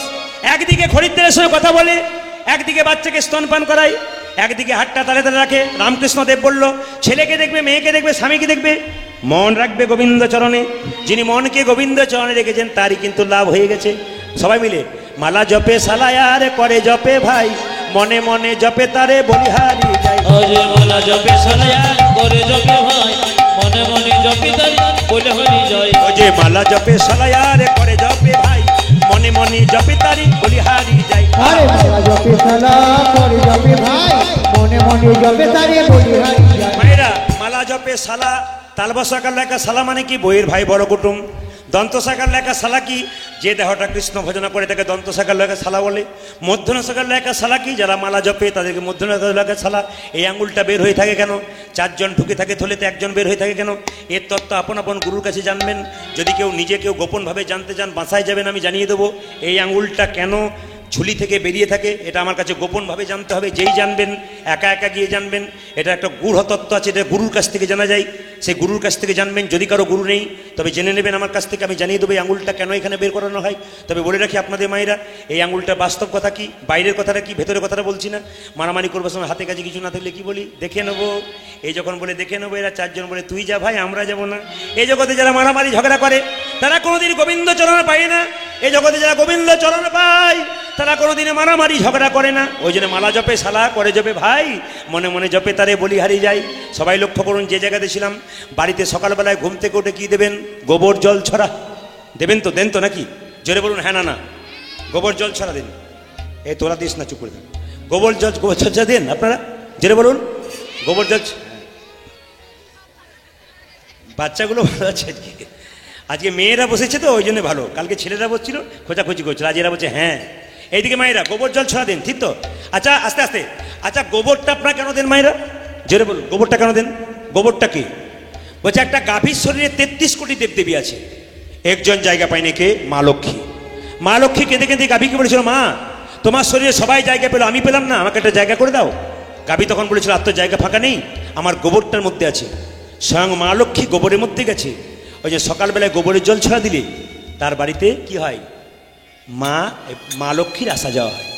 সূর্য ওঠার পরে জল ছড়া দেবেন না সূর্য ওঠার আগে দেবেন?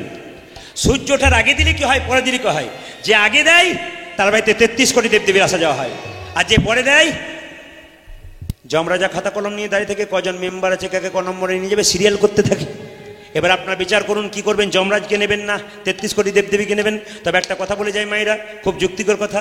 শহরের মেয়েরা অনেকে দেখবেন, আপনাদের এখানে থাকতে পারে, লজ্জা অপরাধ নেবেন না, অনেকে দেখবেন কুকুর নিয়ে ঘোরাঘুরি করে সকালবেলায় ঘুম থেকে উঠে। আর পাড়াগ্রামের মেয়েরা কি করে বলুন তো? গরুর গোবর নিয়ে একটু নাড়াচাড়া করে। আপনার সব যারা শহরে এসেছে তারা কিন্তু দেখবেন পাড়াগ্রাম থেকে শহরে ভিড় করেছে। এদের পাড়াগ্রামের আচার আচরণ আছে, এগুলো আমার জানা আছে। এদিকে তাকাবেন মায়েরা। তো আপনাদেরকে বলে রাখি, মন দিয়ে শোনেন। একজন শহরের মেয়ে কুকুরকে কোলে নিয়ে পাড়াগ্রামে বেড়াতে এসছে। পাড়াগ্রামের মেয়েরা কি করে সকালবেলায় ঘুম থেকে উঠে গরু নিয়ে কারবার করে, গাই গরু নিয়ে। সঙ্গে সঙ্গে মেয়েটা বলছে, দিদি তোমরা খালি সকাল থেকে গাই গরু নিয়ে কারবার করো, আর আমি দেখো কেমন টমকে নিয়ে হেঁটে হেঁটে বেড়াচ্ছি। মানে কুকুরটার নাম দিয়েছে টম। সঙ্গে সঙ্গে বলছে, তোমাদের খালি গাই আর গরু নিয়ে কারবার, গোবর নিয়ে, ছি এগুলো ভালো লাগে? আমার তো কুকুর নিয়ে ঘুরতে ভালো লাগে। তোমরা কুকুর পছন্দ করো না, খালি গাই পছন্দ করো, কেন পছন্দ করো? সঙ্গে সঙ্গে পাড়াগ্রামের মেয়েটা বলছে, দিদি তোমরা কুকুর নিয়ে ঘোরো আর আমরা গাই গরু নিয়ে কারবার করি। আমরা সকালবেলা যখন চা খাই তখন গায়ের দুধে চা খাই, তোমরা নিশ্চয়ই কুকুরের দুধে চা খাও। ঠিক বলে না? জয়সা কি থাইসা। এই যে নিবেদন আপনাদের সামনে যেমন যেমন করেছে সেরকম ফল পেয়ে গেছে। সবাই লক্ষ্য করুন, ভগবানকে দেখবার জন্য আমরা ছুটে যাই। ভগবান বললেন আমায় দেখবার জন্য ছুটছ কেন? ছোট ছোট গাছ তার বড় বড় ফল, বড় বড় গাছ তার ছোট ছোট ফল। কাল বলেছিলাম নাকি? বলিনি, মনে তো থাকে না কোন দিন কি বলছি। আসতে ভগবানকে দেখবার জন্য মন্দিরে যাচ্ছেন। ভগবান বলছে আমার হাত আছে কিন্তু নড়ে না। জোরে বলবেন হ্যাঁ না না। আমার পা আছে কিন্তু চলে না। আমার কোমর আছে কিন্তু দোলে না। আমার মুখ আছে আমি খাই না। আমার মুখ আছে আমি বলি না। তবে মন্দিরে যাব কেন? মন্দির হলো উপাসনার জায়গা।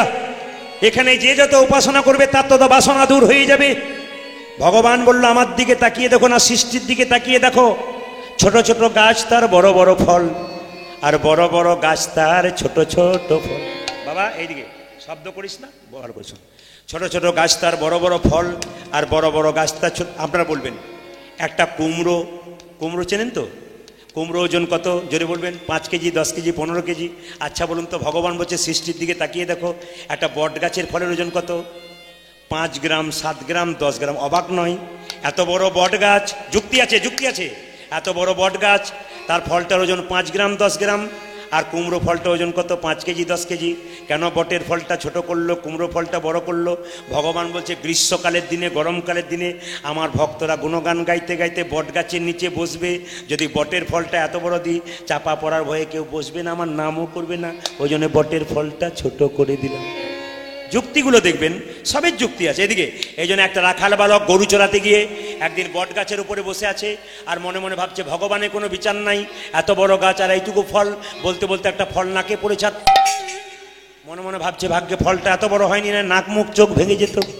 মনে মনে মনে দেখো, লক্ষ্য করুন। আচ্ছা বাবা, কিছু মনে করবেন না, এখানে নামযোগ্য করান অনেকেই আছেন, কীর্তন শুনতে এসছেন, অনেক কমিটি আছেন যারা নামযোগ্য করান, অপরাধ নেবেন না।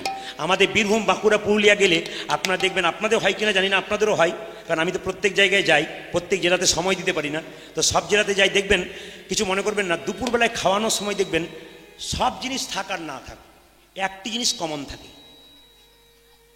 কমিটি যদি কেউ থাকে তাহলে বলতে পারবি, কি বলুন তো?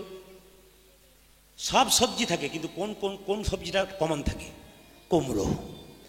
দেখবেন কীর্তনিয়াদের সেবার বেলায় দেখবেন, যদি কেউ আমাদের বাঁকুড়া, পুরুলিয়া, বীরভূম যদি গান করতে যান না, দেখবেন প্রায় সময় কুমড়োটা দেওয়া হয়, তরকারি কুমড়ো দেওয়া হয়। তো কুমড়োটা কেন দেওয়া হয়? কারণটা আছে। একদিন লতা গাছ হয়ে কুমড়ো পড়ে আছে, মহাপ্রভু নাচতে নাচতে চলে যাচ্ছে, তখন মহাপ্রভুকে কুমড়ো গাছটা পায়ে ধরে বলছে, প্রভু সব ফল তোমার সেবায় লাগলো, আমি কেন তোমার সেবায় লাগলো না? সঙ্গে সঙ্গে মহাপ্রভু কেঁদে কেঁদে বলছে, কাঁদিস না কুমড়ো, বলে কি আমার সেবায় লাগলে হতে কী হবে? যেখানে নামযোগ্য হবে সেখানে মূল গায়নদের সেবাতে লেগে যায়, ওই জন্য আমাদের সেবায় লেগে যায়। ওই যে দেখুন কত, আমরাও কত চালাক। দেখুন, আমরা কীর্তনের শেষে যখন দুপুরবেলাতে খেতে বসি না, খাবার পরেই কিন্তু ঘর থেকে একটা ফোন আসে। কি ফোন আসে? এইদিকে মানে কমিটির দাদারা খাওয়ার পর আমাদের সামনে বসে থাকে, ফোন আসে, হয়েছে আস্তে, সেবা হয়েছে, ফোনটা আসছে, সাউন্ড শুনতে পাচ্ছি, হ্যাঁ হয়েছে। কি কি হয়েছে? ওপাশ থেকে বলে, বললাম এই হলো, সেই হলো, ওই হলো, তখন ওপাশ থেকে বলে, উনি আছেন? কি আছেন বলুন তো? আমাদেরও সেরকম বলে দেওয়া আছে, এত সোজা নয়। বলছে তুমি বলবে উনি আছেন। কমিটি দাদা তখন বলছে, বৌদি বোধহয় আমাদের কথা বলছে। হ্যাঁ আপনার কথা বলছে। উনি ভাবছেন ওনার কথা বলছে, কিন্তু উনি যে কুমড়োর কথা বলছেন এটা কিন্তু কেউ বুঝতে পারছে না। এই বড় আজব ব্যাপার, কীর্তন যারা করে তাদের মজার ব্যাপার আছে, বুঝতে পারছেন তো?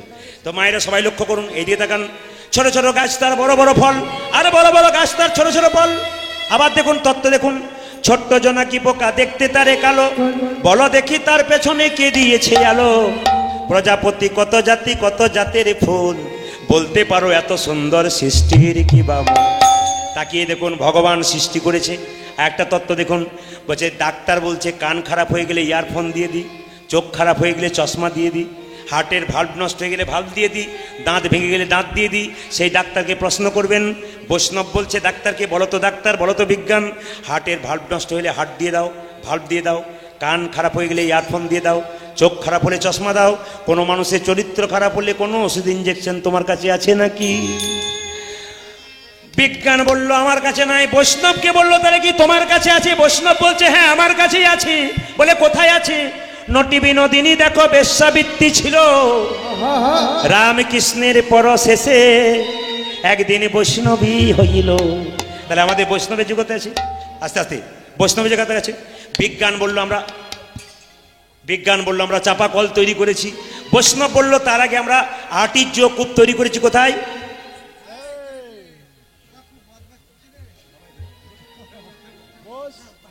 বাড়ি কোথায় যাবে? বলছে যাবো বাড়ি ভয়ে বলছে।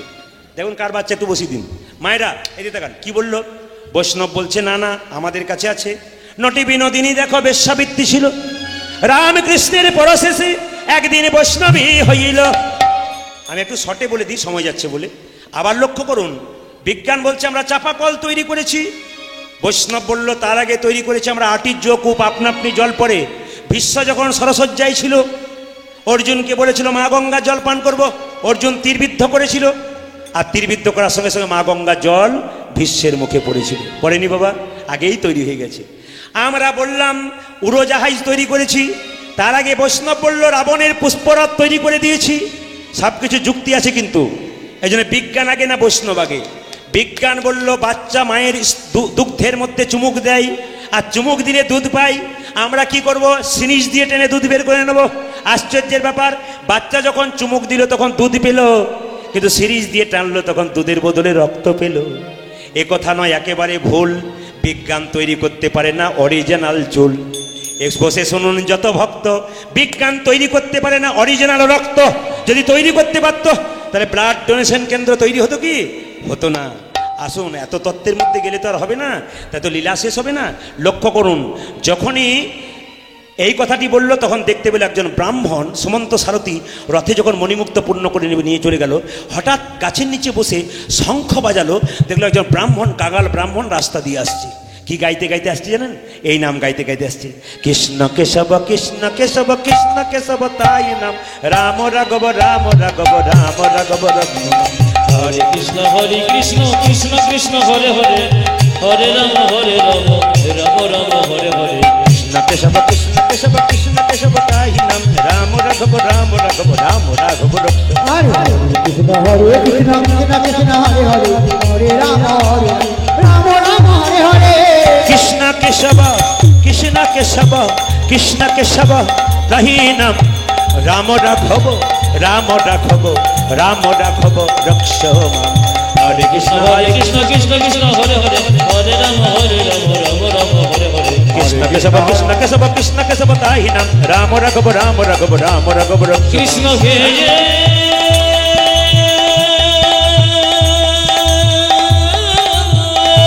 এই ব্রাহ্মণ এইদিকে, আরে তুমি নাম গাছো, এইদিকে এসো। কৃষ্ণ কৃষ্ণ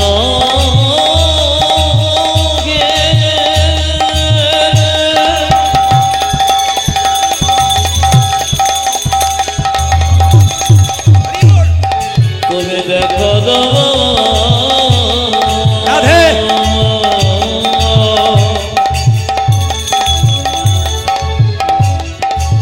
কৃষ্ণ কৃষ্ণ হে কৃষ্ণ কৃষ্ণ হে কৃষ্ণ হে কৃষ্ণ হে।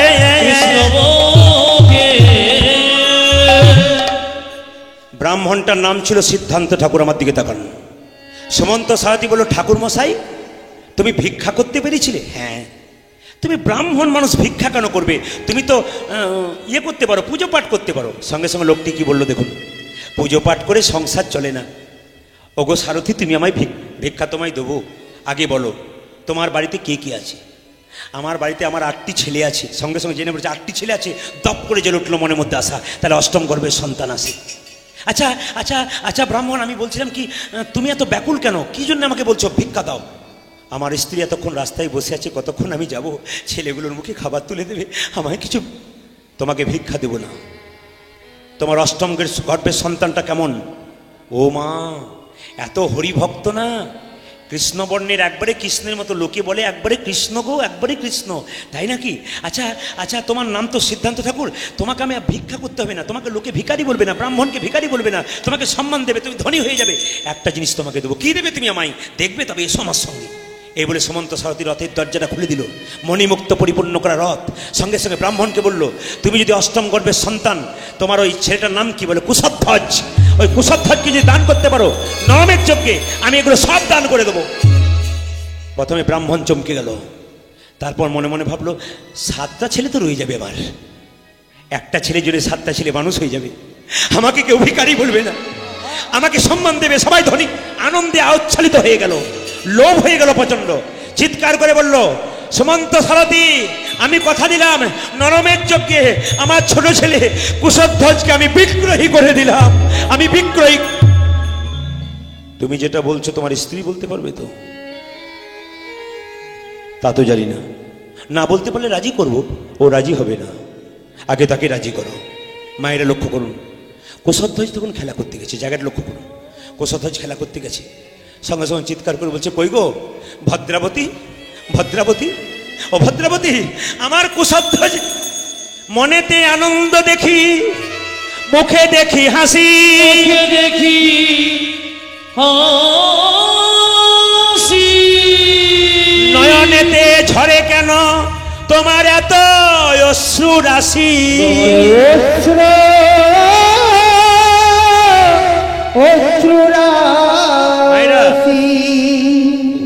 অন্যদিন ছেলেগুলোর কথা শুনলে তোমার মনে বিরক্ত হয়ে যায়, ভিক্ষা করে করে মানুষ করছো বলে। আজকে তুমি কুশধ্বজকে খুঁজছো কেন? মায়েরা, এখানে মা আর বাবার মধ্যে তফাৎ। যে যেখানে দাঁড়িয়ে কীর্তন শুনছেন, যে যেখানে বসে আছেন, আপনাদের কাছে করজোরে নিবেদন রইল, কালকে যেমন এই জায়গাটা শুনেছিলেন, আজকে এই জায়গাটা শুনুন।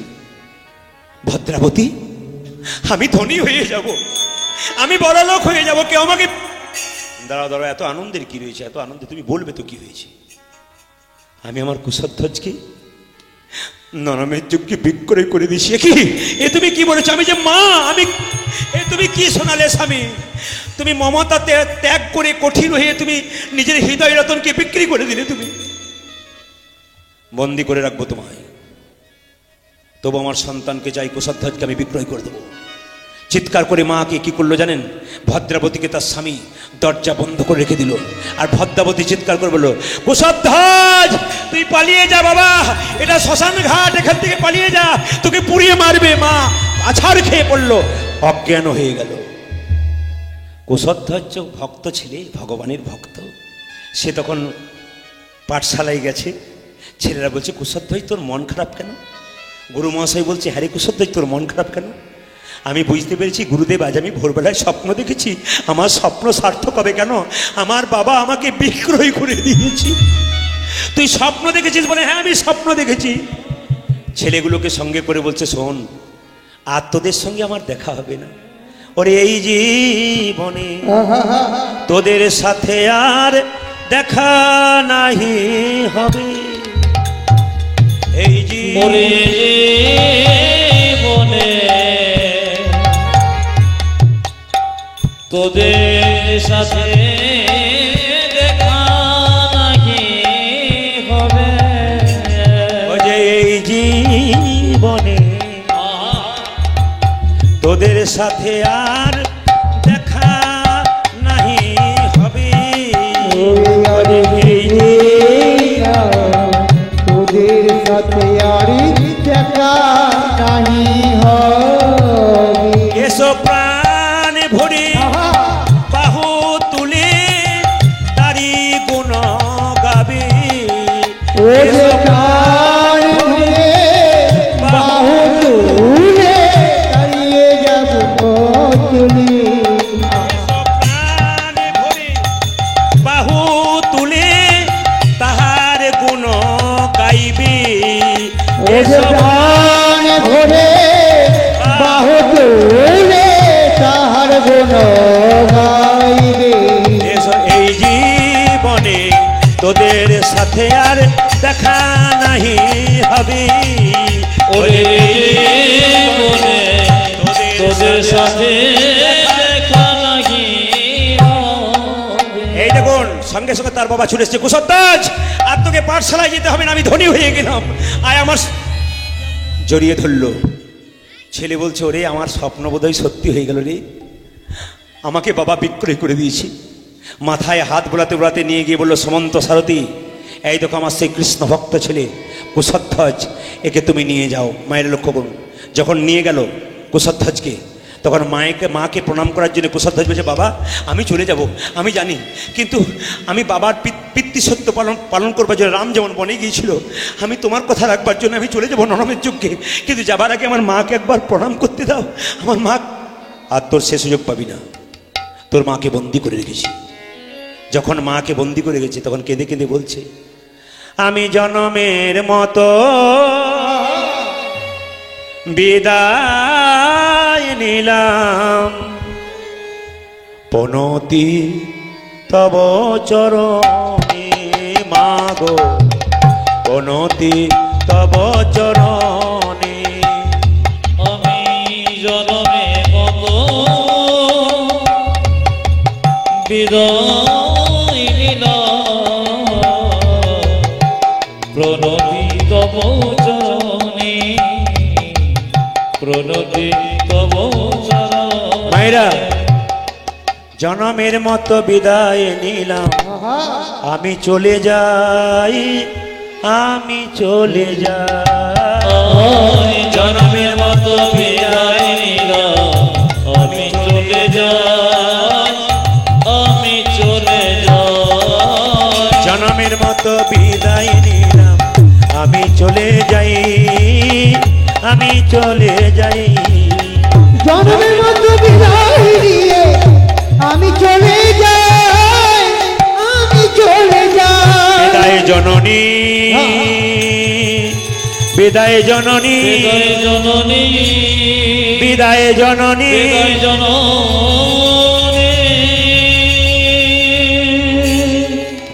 মাকে বিদায় দিয়ে কুশধ্বজ চলে গেল। বাবা এই জায়গায় লক্ষ্য করুন, কুশধ্বজকে নরমের যোগ্যে দেবার জন্য, এদিকে দেখানো, নরমের যোগ্যে দেবার জন্য কি করেছে, গোটা শরীরে ঘি মাখিয়েছে। যখন ঘি মাখিয়েছে, এবার যখন আগুনে ফেলতে যাবে, বৈকুণ্ঠ ধামে লক্ষ্মী নারায়ণের মধ্যে ঝগড়া লেগেছে। লক্ষ্মী বলে বলল, স্বামী তুমি দেখতে পাচ্ছ তোমার একজন ভক্তকে আগুনে ছুড়ে দেওয়া হচ্ছে, তুমি চুপ করে বসে আছো। মায়েরা লক্ষ্য করো, যেই না বলেছে আগুনে ছুড়ে দেওয়া হবে তুমি চুপ করে বসে আছো। ভগবান বলছে আমার নাম আজকে নিরুপায় ভগবান, কারণ আজকে নরমের যজ্ঞে আত্মার মুক্তির জন্য আমি সন্তানের কথা আমিই বলেছিলাম, আমি কি করে তাকে তুলে নিতে পারি। লক্ষ্মী বলল তুমি তুলবে না, কিন্তু আমি তোমার সেই সন্তানকে তুলে নেবো। কি করলো, বৈকুণ্ঠ ছাড়িয়া লক্ষ্মী যজ্ঞাগারে এলো। আজ বৈকুণ্ঠ ছাড়িয়া লক্ষ্মী যজ্ঞাগারে এলো। যেই না কুশধ্বজকে আগুনের মধ্যে ছুড়ে দিল, সঙ্গে সঙ্গে আগুনের মধ্যে কি করছে, কুশধ্বজ হরি হরি বলে নাচছে, শরীরে একটা আগুন লাগছে না। ভগবান বলল, লক্ষ্মী তুমি কি করছো, বলে আমি আর থাকবো না। বৈকুণ্ঠ ছাড়িয়া লক্ষ্মী যজ্ঞাগারে এলো। আরে বৈকুণ্ঠ ছাড়িয়া লক্ষ্মী যজ্ঞাগারে এলো। যে বৈকুণ্ঠ ছাড়িয়া লক্ষ্মী যজ্ঞাগারে এলো। আজ বৈকুণ্ঠ ছাড়িয়া লক্ষ্মী যজ্ঞাগারে এলো। অগ্নিকুণ্ডে কুশধ্বজকে কোলে তুলে নিল। অগ্নিকুণ্ডে কুশধ্বজকে কোলে তুলে নিল। অগ্নিকুণ্ডে কুশধ্বজকে কোলে তুলে নিল। ও যে অগ্নিকুণ্ডে কুশধ্বজকে কোলে তুলে নিল। ও যে নামে নামের মিলন হলো। নামে নামে মিলন হলো। নামে নামের মিলন হলো। ও যে নামে নামের মিলন হলো। নামের যজ্ঞ পূর্ণ হলো। নামে নামের মিলন হলো। নরমের যজ্ঞ পূর্ণ হলো। নামে নামে মিলন ও যে নরমের যজ্ঞ পূর্ণ হলো। নামে নামের মিলন হলো। নামে যজ্ঞ পূর্ণ ও হলো। যে হরি হরি হরি বলো। নামে যজ্ঞ পূর্ণ ও যে হলো। হরি হরি হরি বলো। নামে যজ্ঞ পূর্ণ হলো। নামে নামে মিলন হলো। আচ্ছা মায়েরা, আপনারা কি ভাবছেন আজকেও সে আবার হবে নাকি? ঘড়ির দিকে তাকান, প্রায় 8টা বাজতে চললো। আপনারা সবাই ভালো থাকুন। আপনারা আবার যদি কোনোদিন সুযোগ পায় আপনারা শোনাবো, দুটি ভজন গাইবো, একটু আনন্দে নেচে আপনারা বাড়ি যাবেন। সবাই মিলে একটু প্রেম সে হাত তুলে একবার নাচবেন একসঙ্গে সবাই মিলে। আরে আজকে নাচুন, সারা বছর আনন্দে যাবে। বাজাও।